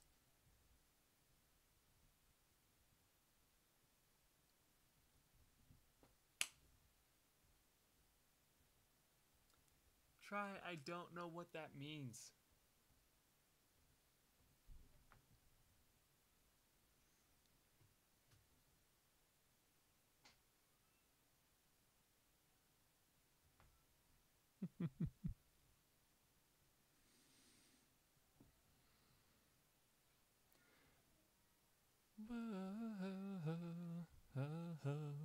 We don't even have to try. It is always a good time. I don't understand emoji speak. But alright. Diana stared in shock at my exclamation. What? Is it not what she expected? I didn't care what she expected. I wasn't going to lose the man I had grown to love. You love him? Yes, I love him. Diana's lips twitched, the edges curling into an amused smirk as she stared at me. So what? A human's love isn't enough to understand the situation. A demon can never reciprocate human feeling. To both of our surprise, however, James stepped forward and put an arm around me, pulling me close to his body. I love her. Ooh. I saw the confidence Diana had shatter in her eyes as she stared at James at his words. I could see the struggle in her face to try and find some weakness in James, in me, anything. A demon love a human? Impossible. It's only impossible because you don't have the capability to love. This woman has given so much to shelter me and my brothers and has given me her heart to cherish. I'd rather care for this woman for the rest of my days than spend an eternity on the demon throne. Especially if the queen is you.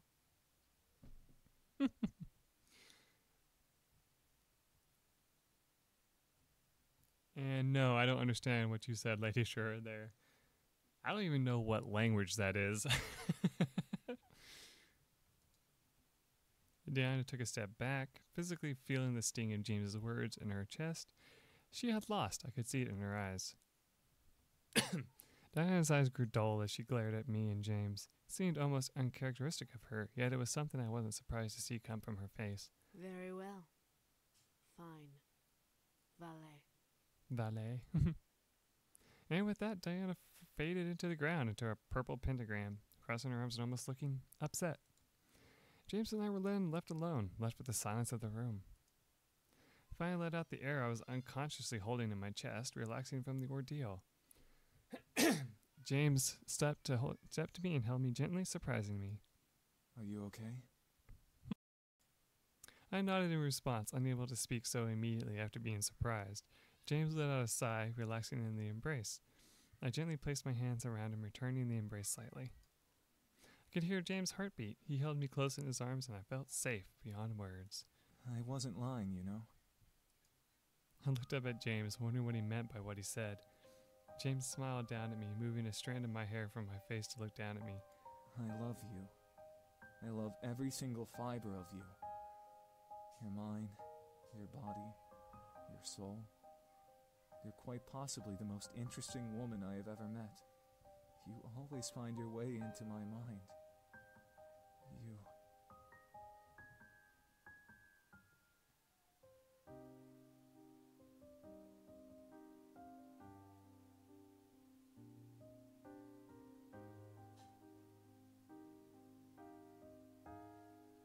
I only have 357 dropped frames, but as far as I know, it's working okay on my end.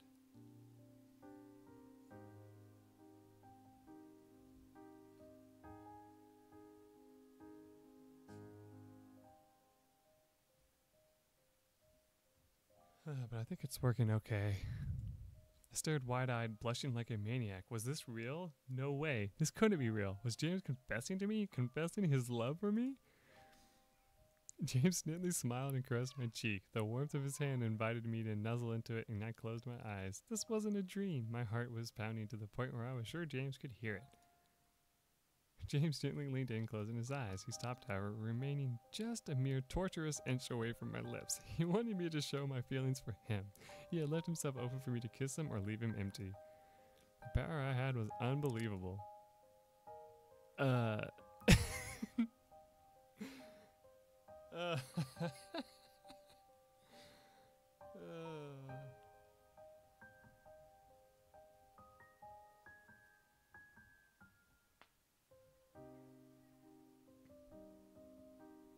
I mean, obviously this is the option, but I just want to wait and see what you drop his balls. Oh my god. No, man.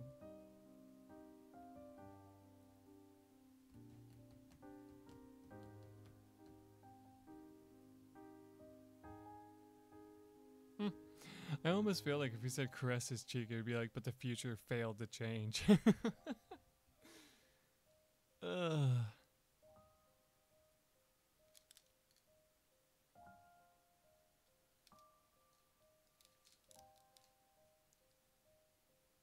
Alright, that's enough. Okay. I loved him and wanted to give him exactly what he wanted. I gently leaned in, letting my lips finally touch his gingerly. James let out almost a pleasured purr against my lips before wrapping both of his arms around my waist, pulling me close to him. I moved my arms up and around his neck, feeling the kiss between us deepen to a heated height. My chest was pounding, making me feel and see fireworks in my mind. James was everything I desired. He was the man I wanted, demon or not. It was also supernatural to fall in love with someone so quickly. Maybe it was the sense magic I was thrown into. Maybe it was Cupid playing with my heart. Either way, I found myself melting at the thought of him being with me. Found myself combing my fingers through James' hair, making the man holding me softly tremble at my touch. He gently nibbled on my lower lip, asking me to deepen the kiss between us even further. I easily teased him before finally opening my mouth slightly for him. His tongue gently danced with mine as one of his hands slid up my back and cradled my head. He gently leaned my body back, making me cling to him as the heat of our kiss rose higher and higher. Oh, this is so awkward, Lady Shora says. That's awesome. Gently, though, James slowed the kiss down and pulled away, staring down at me. His eyes burned for me, wanting me to melt and buckle in his arms. I could feel myself melt already. James opened his mouth to speak, but as a very small blush ran along his cheeks, he was reduced to shy silence. I stared as he tried to find the words to say in my eyes. I knew exactly what he wanted. He didn't need energy, though, right? Are you? No, I just... I stared wide-eyed, feeling a blush on my cheeks grow. He didn't say anything, but I knew what words would have followed if he continued. He wanted me. I was stunned. Was I that appealing to him? Was his passion really that deep for me?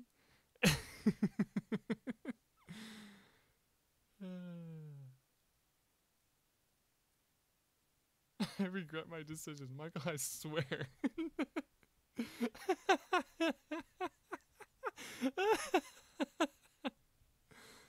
Oh, Lord. Oh, okay.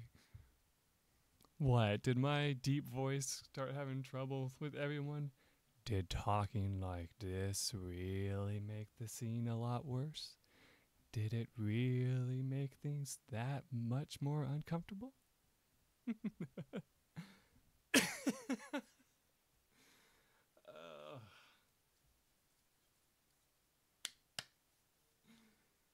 Oh, I love it. James gently lifted his head and kissed my forehead.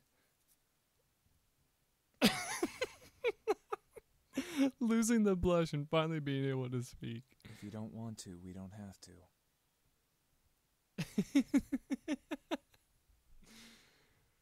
Oh my gosh.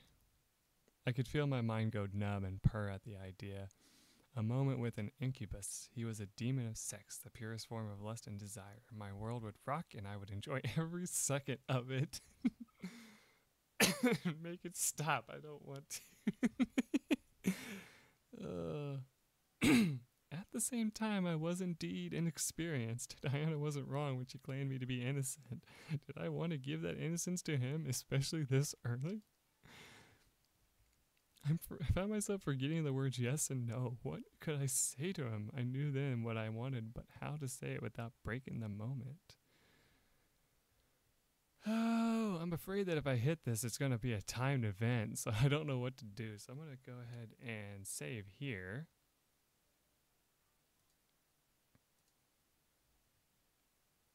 All right, save number 2.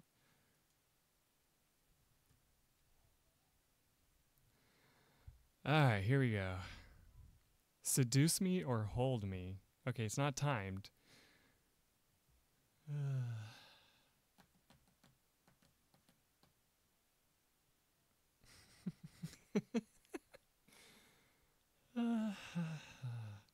No, you're right. Try. This isn't Hoonie Pop, so it's not a timed event, really.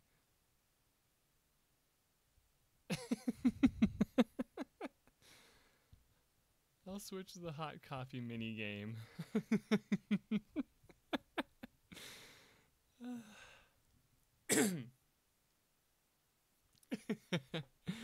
Oh, JP.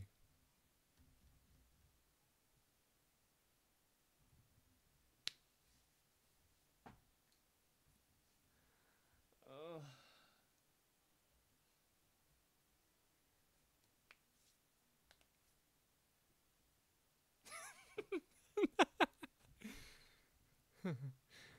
Is this true? Yes, this man has no dick. Why, you little... That's just what I heard.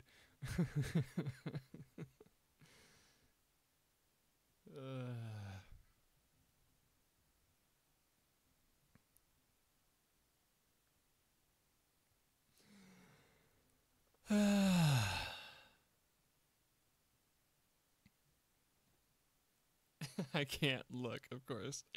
Oh, I love that. Oh, that's funny.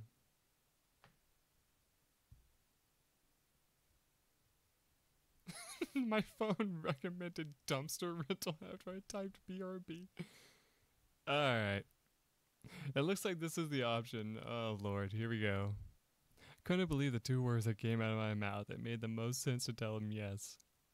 I needed him. I wanted him. Those 2 words must have made something in him finally break. James quickly resumed the kiss with me, to which I eagerly kissed back and pulled him closer to my body. The heat inside of my chest was craving his touch, and I needed to deny any space between us. Oh, poor Lady Shura. James lowered a hand and brought one of my legs around his waist as he lowered his other hand to my waist. Without breaking the kiss, I gripped to his shoulders and jumped off my feet, wrapping both of my legs around him and making him hold me up. His touch kept raising my need for him higher and higher, bringing my mind to the desire that was buried in the back of my mind. James held me close, kissing me deep and making me moan against his lips. I could feel our bodies sink into the ground, noticing a gentle gold glow penetrate through my closed eyelids. Before I could open my eyes, however, I felt our bodies fall onto a familiar feeling bed with James landing on top of me. Oh.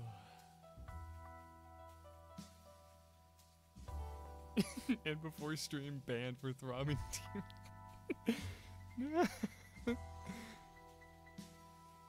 Oh, wow. Stared up at James as he pulled his face slowly away from mine. His eyes were almost glowing in the dark room, piercing into my soul and making me shiver in anticipation. Wow, this art. Wow.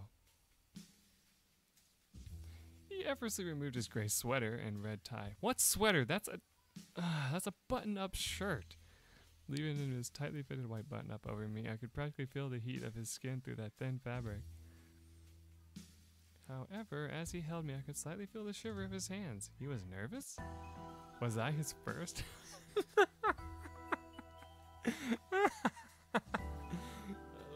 Lord.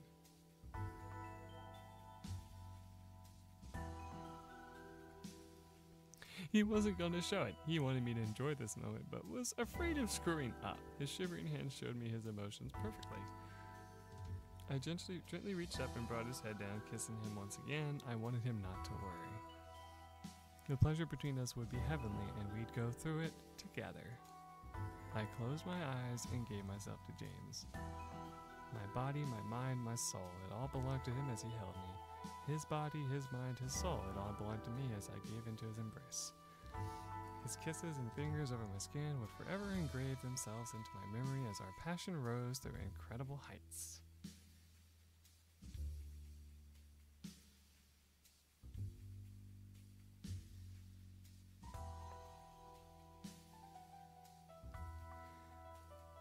Our breaths and moans to each other equally sounded and echoed like a blissful chant we never wished to end. We kept moving, loving, feeling every inch of our bodies until we had enough and I was enveloped in his embrace. Skin to skin, heartbeats matching, we held each other in the glow of the aftermath. I nuzzled my head under James's chin as he held me close. I love you so much. I love you too. Just to hear those words come from James's mouth made my heart flutter. To hear me answer made my soul warm in glee. I could feel both of us sink into a peaceful sleep together. It was the best sleep I had had in days, and I was happy. I had love, and I had my happiness. My life was simply perfect. When I opened my eyes, I found myself staring into James' bare chest. I blushed, but looked up to see James still sleeping. His sleeping face made me giggle softly, but the reality of the situation made my heart flutter. I couldn't believe it. I was lying next to a man I had grown to love with all my heart. His warm embrace made me feel safe, and as the tender moment we just shared replayed in my head, I couldn't help but smile and snuggle into his chest further. Unconsciously, he held me tighter to his body, giving me more of his warmth. I didn't want to move, but then my core suddenly tightened and made me sit up without waking the man next to me. I felt my legs move and bring me to the balcony window, where I opened the glass and stepped out onto the patio. I stared wide at Diana, who sat cross-legged at the railing of my balcony with her glowing red eyes stare upon me. I opened my mouth to eject, but Diana stopped me. Before you get all huffy, I didn't come here to take your precious man away. By the way, how was it exactly? Demons are the best lovers, after all. Oh, God.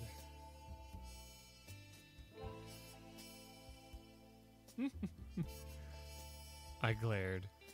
What do you want, Diana? Well, I just wanted to see how you truly feel. You know, without him around to influence you. What are you talking about? I'm giving you an opportunity to come clean about these feelings of yours and to give you your salvation. What was Diana up to? This was beyond crazy. Nothing she had done made sense. Why was I still alive at this rate? What's keeping you from just killing me and taking them?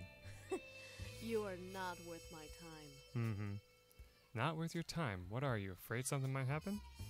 All at once, I felt my body being lifted into the air and moved over past the railings, leaving me with nothing but the ground below to threaten me with a collision death. Oh, trust me, dear. I'm not afraid to kill you. I can drop you right now and leave your body to rot until the morning, when the boys would find you. I wanted to speak, but the thought of her letting go and letting me fall to my death scared my voice into silence. Diana then chuckled and wheeled my body back to the balcony, setting me down gently. Alas, if I kill you, then the boys would never come with me willingly back to the demon world, and then I'd have to chase them all around the world, or kill them and drag them back. But then their father wouldn't be happy, and blah blah blah. Too much work.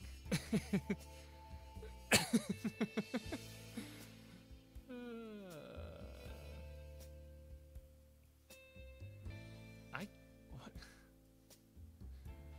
Oh, Lord God. Okay, you guys are too hilarious. Diana seemed very business-oriented and said the boys were cargo more than men. It irked me, but she then smiled. I'm giving you one chance to denounce your love for the demon in your bed, and let me take him and the other boys back to the demon world.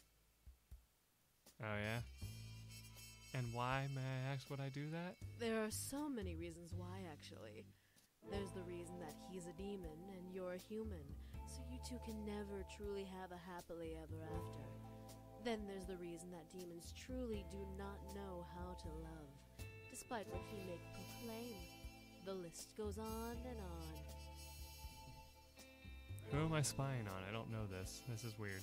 The point is, if you give me the boys, I will promise you eternal happiness. I doubt that. Internal happiness? That's right. I have the power to give you anything you desire. Power, men, women, money, fame. Name it, and it's yours. A demon never goes back on their word, and I have the power to obtain anything you wish. Our deal is our contract. Oh boy. By the way, is there anything cool in the stars? I'm gonna look at that real quick. Let's see. Man, they didn't even really make any constellations. What the hell is up with that?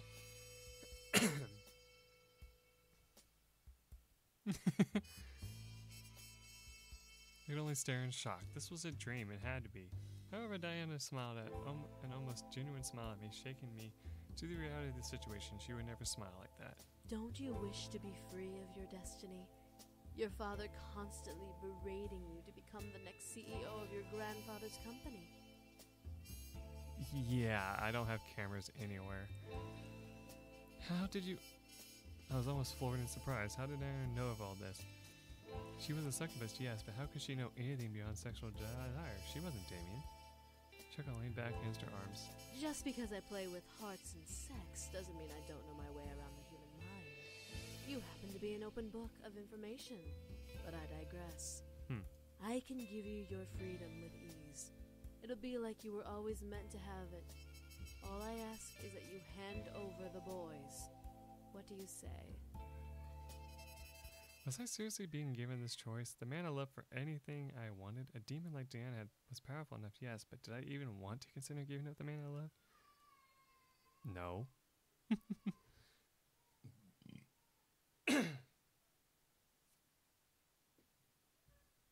He wrote that he took a drink in the chat. Sheesh. Okay. I mean, yeah, that's kind of the option that's right here.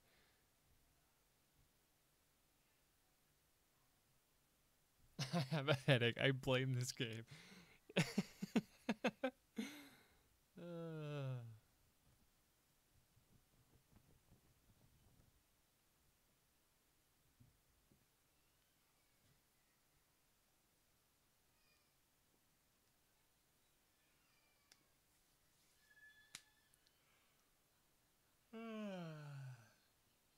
Yes, yes, they do.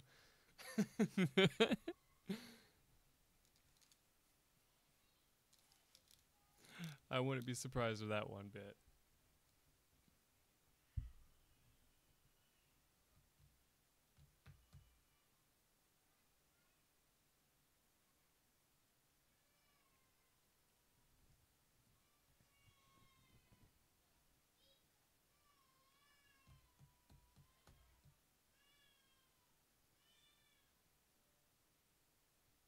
Alright, well, I'm not getting any other decisions, so I'm going to say no. Alright. She must have been crazier than I thought. I glared. Absolutely not. Then I sighed and stood up over onto the railing. What I wasn't expecting was her lifting me into the air. I tried to scream, but my voice suddenly became locked in silence. What was Diana doing? It made me float over to her, and she smirked as we touched noses. Well, if I can't return home with the boys, I might as well return home with the power to fight back. I finally leaned in and kissed me. I shut my eyes, feeling the need to bite her lip, but finding no muscles in my face, listening to my mental commands. What did she do to me? I didn't want to enjoy it, but every single nerve in my body was flaring in excitement and pleasure as she kissed me. I felt my energy drain slowly, but forcefully from my body. Was she using her magic to force energy out of my body? It seemed like forever, but finally Diana pulled away from the kiss with a smile and a lick of her lips. She lowered me back onto the patio and chuckled. For some reason, even though nothing seemed to have changed, she looked stronger, powerful. It was almost like looking at a new Diana. Stepped back off the railing, making me catch my breath in my throat. As she took another step away from me, she looked to be simply walking on the night air. Diana smirked at my sudden surprise. May you never regret your choice, human.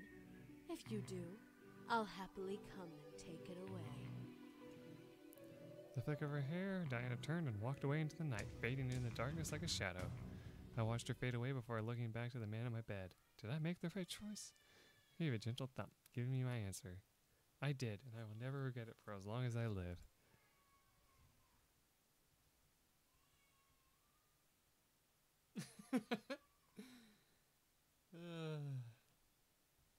I walked back inside and gently crawled back into bed with the embrace of the safest arms I knew. I snuggled close to the warmth before closing my eyes. I was happy. The rest of the story can almost be passed over. With Diana gone, my life returned to normal with school and my friends not remembering what had happened. It was as if magic never even appeared in my world. One thing was for certain, however, James loved me and I loved him just as much. We had promised our lives to each other and nothing was going to take that away from us, not even time itself. Our love was so powerful it practically overwhelmed me with joy every time I found him holding me close every morning. To think, a demon ex-prince in love with a human like me, it was unthinkable, unbelievable, it was practically impossible. But it was true. The other boys decided to leave off of their own accord. They knew that my future would only need James at my side, so they each decided to start their own lives in the human world.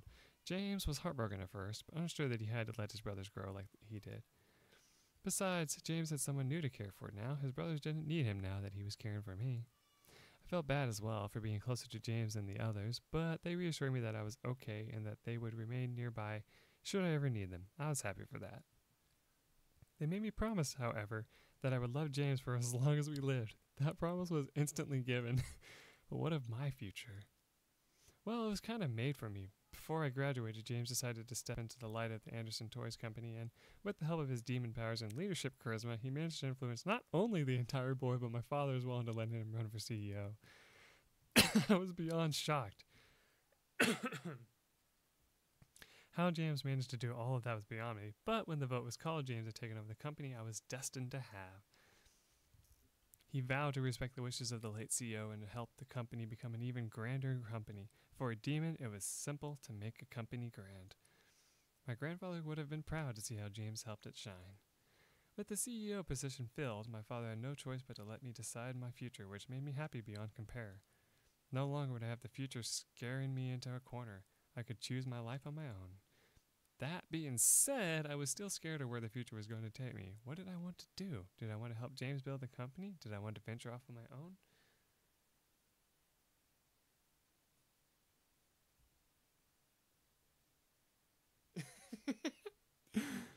James reassured me that he would support me and help me through whatever I decided to do, promising that I came first before the company had come to reign over. I was grateful and would never forget that promise. I was happy, and nothing could shake me down from that happiness. One night, a good couple of years after the boys and I met, I had a moment to myself, so I sat in my room and took in all that had happened as if it was a dream. The demons, the devils, the magic, it all was surreal to me. It almost frightened me to think that it could have been all a dream. But the warm feeling in my heart reminded me that it was all real. The demons, the magic, the love I had, all real. I smiled as I held my hands to my chest, relishing in the feelings dancing within my soul. Are you okay? I looked up from my lap to see James standing at the doorway, cross-armed with a playful raised eyebrow. I smiled and blushed a bit. Yeah, I'm okay. I was just remembering how we met and such. Were you now? Yeah, and I wouldn't change anything. James smiled and walked over to me, gently taking my hand and kissing over the knuckles sweetly. Come, I have a surprise for you. Oh boy. I raised an eyebrow. A surprise? What the heck was he plotting? James simply chuckled and kissed my forehead. I promise you'll love it. Oh, I'm sure. Deciding to go along with it, I nodded and stood up. James gently took my arms under his and led me out of the bedroom. Stared in shock at the path of golden rose petals lining the floor, creating a path away from my door. James led me down the golden rose path as if this was all a part of his plan. James, what is going on? James didn't answer. He continued to lead me down the stairs in the lobby where the path wound into the dining room. I stared in shock as I saw the table set with candles and a large bouquet of golden roses decorating the middle. James, I feel sort of underdressed, you know? There's nothing wrong with how you look now. You're beautiful no matter what clothes you are in. Or not in. Like, let's be completely honest. Like, everyone's gonna say it. Oh, Lord.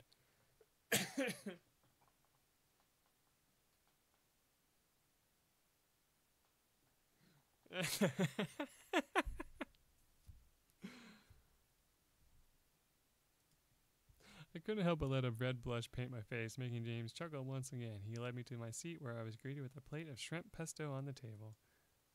James! Remember what that is? Of course. That, sir, is a shrimp pesto dish. James laughed and smiled. I smiled back up at him, feeling nostalgia run over my heart. Giddy happiness bubbled as I looked up at the man I had loved. You made it when we first met, when you and your brothers were apologizing for getting blood in the lobby. Well, it was more than that we had to apologize for, but that was the gist of it, yes.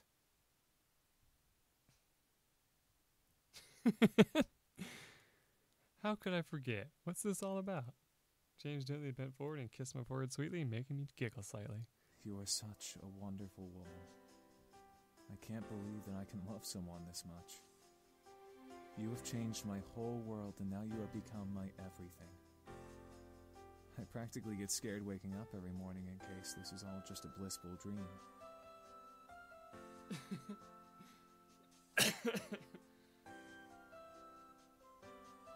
Wait, is it censoring your text?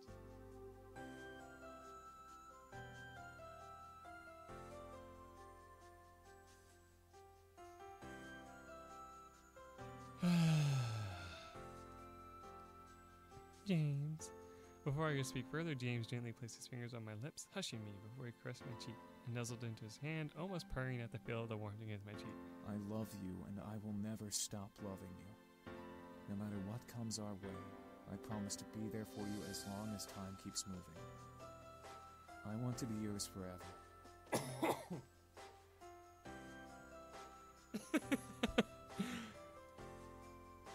Ooh! Before I could realize what was going on, James slowly got down on one knee beside me and took out a small black box. He lifted the top to reveal a beautiful ring with a purple gem crowned with gold and purple embellishments. Ooh, that's a nice drawing they have of him there. I stared, my mind instantly freezing in surprise at the sight.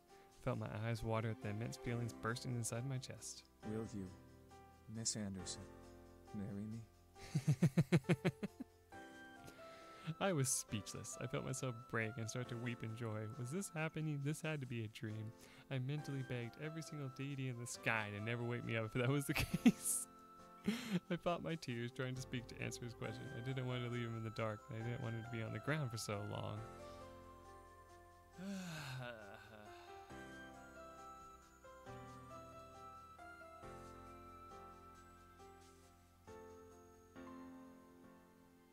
Oh boy.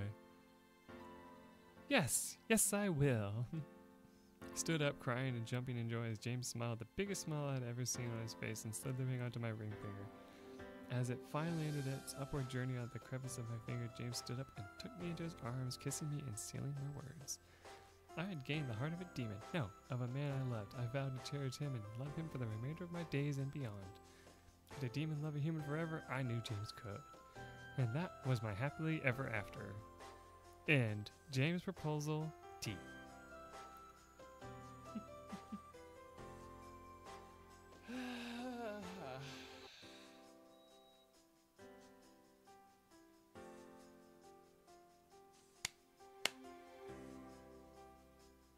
I am very impressed with that. That is very interesting that that's what they went with.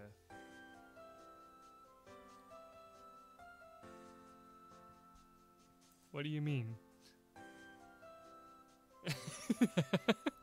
No, you're just hearing things. I didn't apply to anything. New password unlocked, Demon War.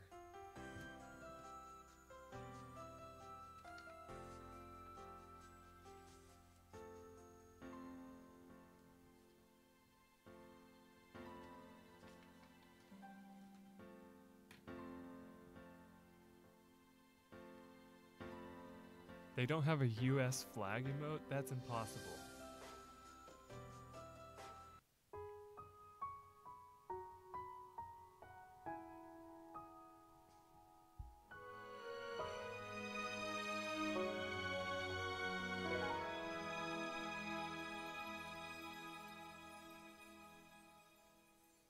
Innocence, ignorance. Tell me, did you get your way? Sing your sweet melody. Bear the burden of the choices that you made. Go on, chase the morning with your heart.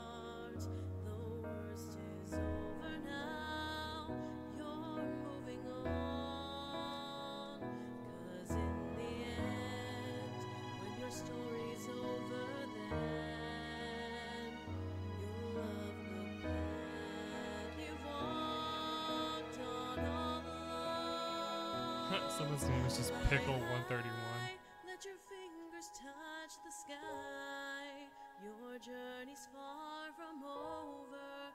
There's a million stories left to write. Be free to explore the life you seek, to embrace the love you carry. Know the choices that you made were right.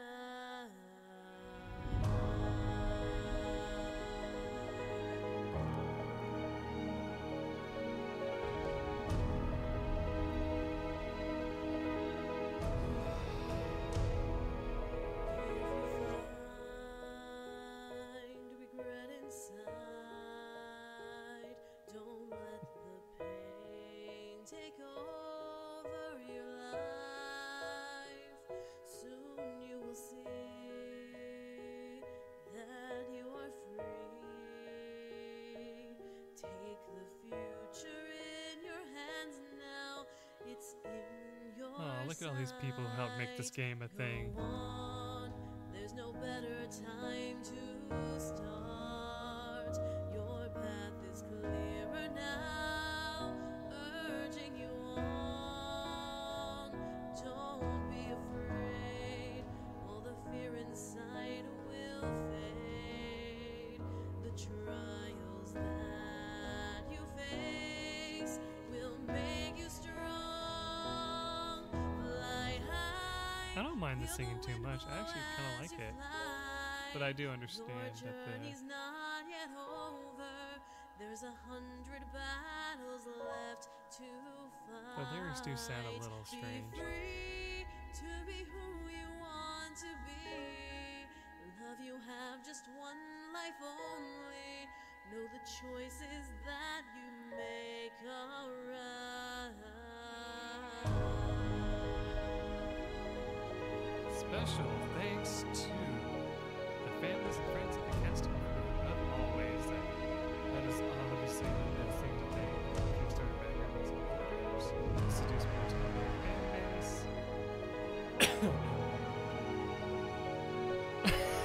Bart, dicks, crab nipples, and Richard's pickles.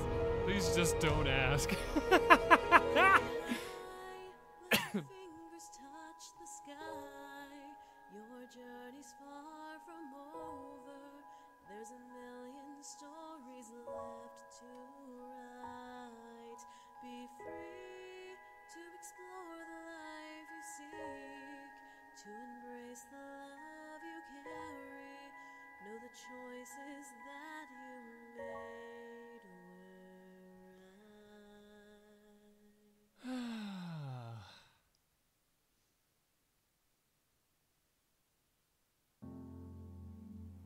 James Proposal, achievement unlocked. So, we technically finished this game. Wow.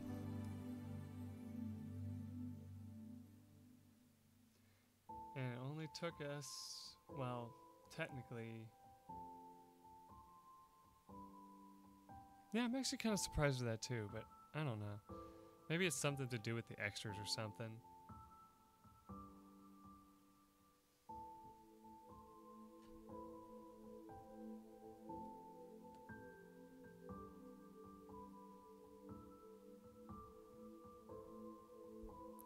Well, since it's in a game, I don't really feel much about it.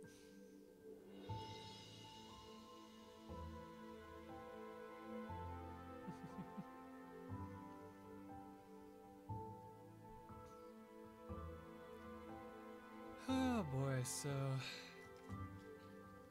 very, very interesting game.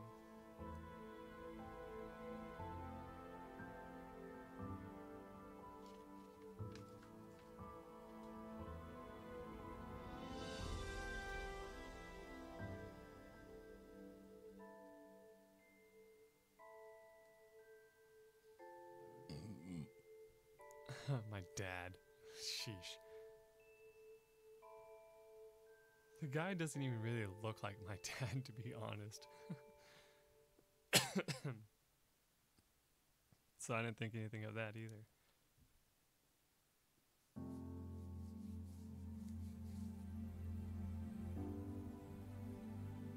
Well, anyway, I think that one thing about like the crab nibbles thing. Oh, Sarah, you came back right after we finished the game. Oh, wow. Oh, poor Sarah. You missed out on all the cheesy, deep voice seduction that I did. I mean, it just felt like I was acting out of character.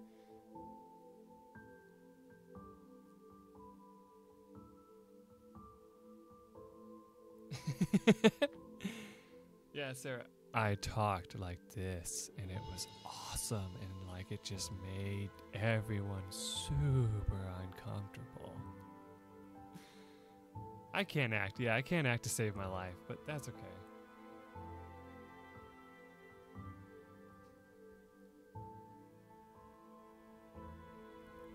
But yeah, honestly, I'm gonna say this journey through this game was interesting to say the least.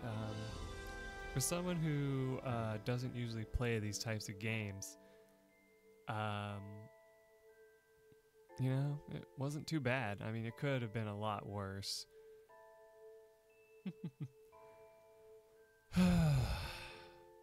And, you know, at the same time, like, it could have been a lot better, too. Fading Hearts? I don't even remember that one.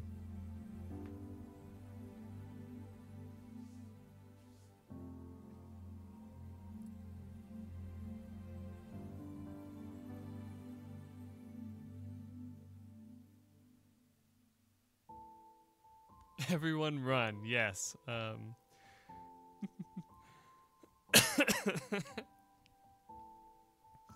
Next, you'll be telling me to play Dandelion Wishes Brought Onto You, or whatever the frick it was called.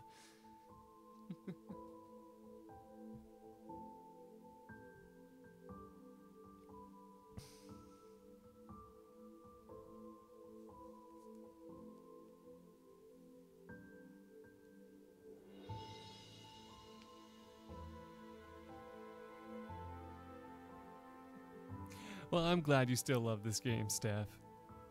Like I said, this game, not too bad. It was alright, in my opinion. I guess if I wanted to give a rating for this, let's see, where could I go? Where could I start with? How about story?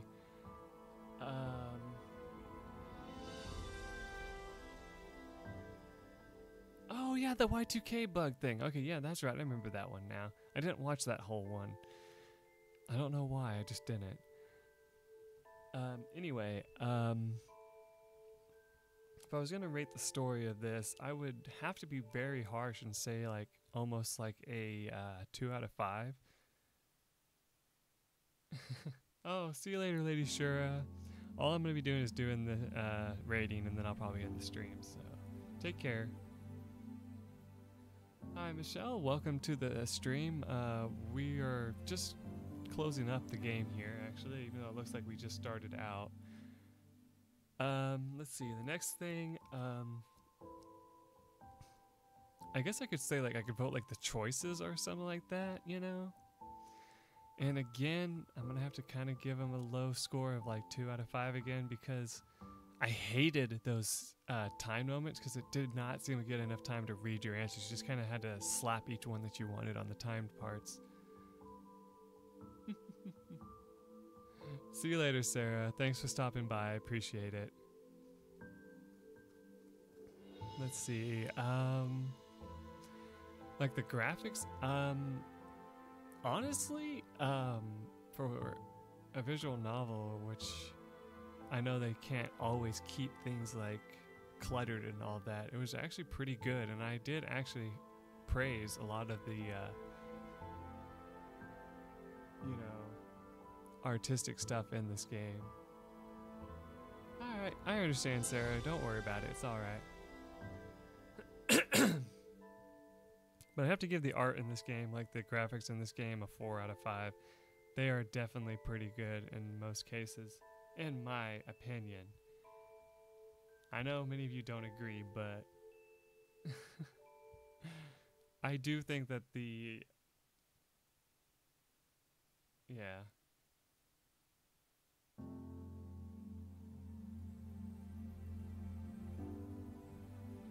I don't even really care about like the sprites of the characters. I just like, you know, like the little artistic things they put into it.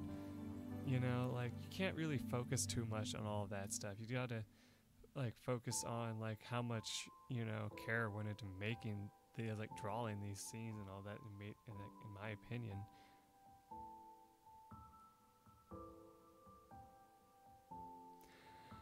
Alright, so let's see. Replayability? I don't know. I feel like if you really loved this game, yeah, replaying it sounds like a fun thing to do, but for me, I don't know.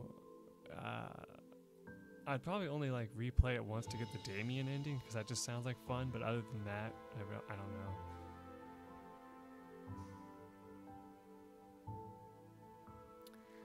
Anyway, so overall, I'm gonna give it a 3 out of 5, I think.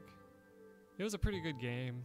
It had pretty interesting things, but for the most part, I can see why people don't like it. And, Paul's intro.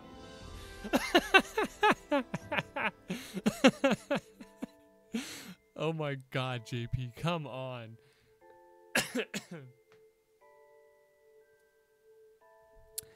But yeah, I can see why people don't like this game. I mean, it does have some really weird parts to it and things that just kind of, you know, turn people away. But I mean, at the same time, I can see why it has such a great fan base, because there's those people that love this sappy stuff, you know.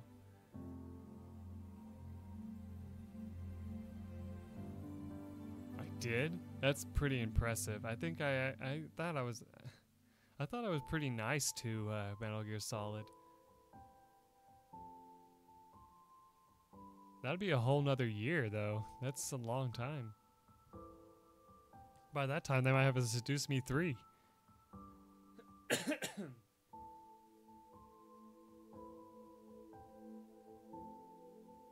Hell, I wish someone was paying me for this review. Then I would give it a perfect 5 out of 5. Like if someone handed me a bag of like $100 bills, hell yeah, I would give this a 5 out of 5.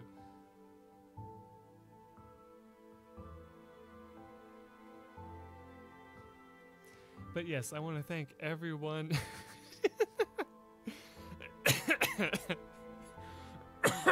Oh my god, that was so funny. That made me choke. Okay.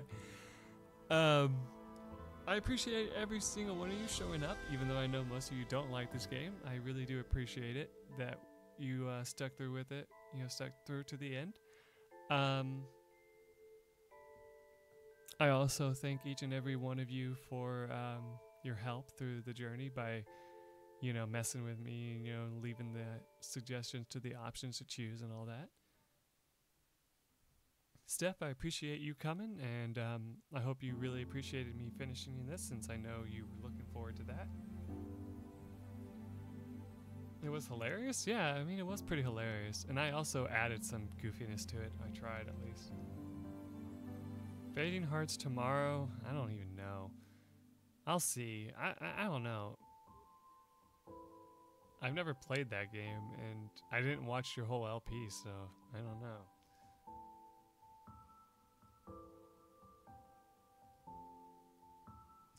But yeah, I appreciate every single one of you, and I look forward to what we stream next.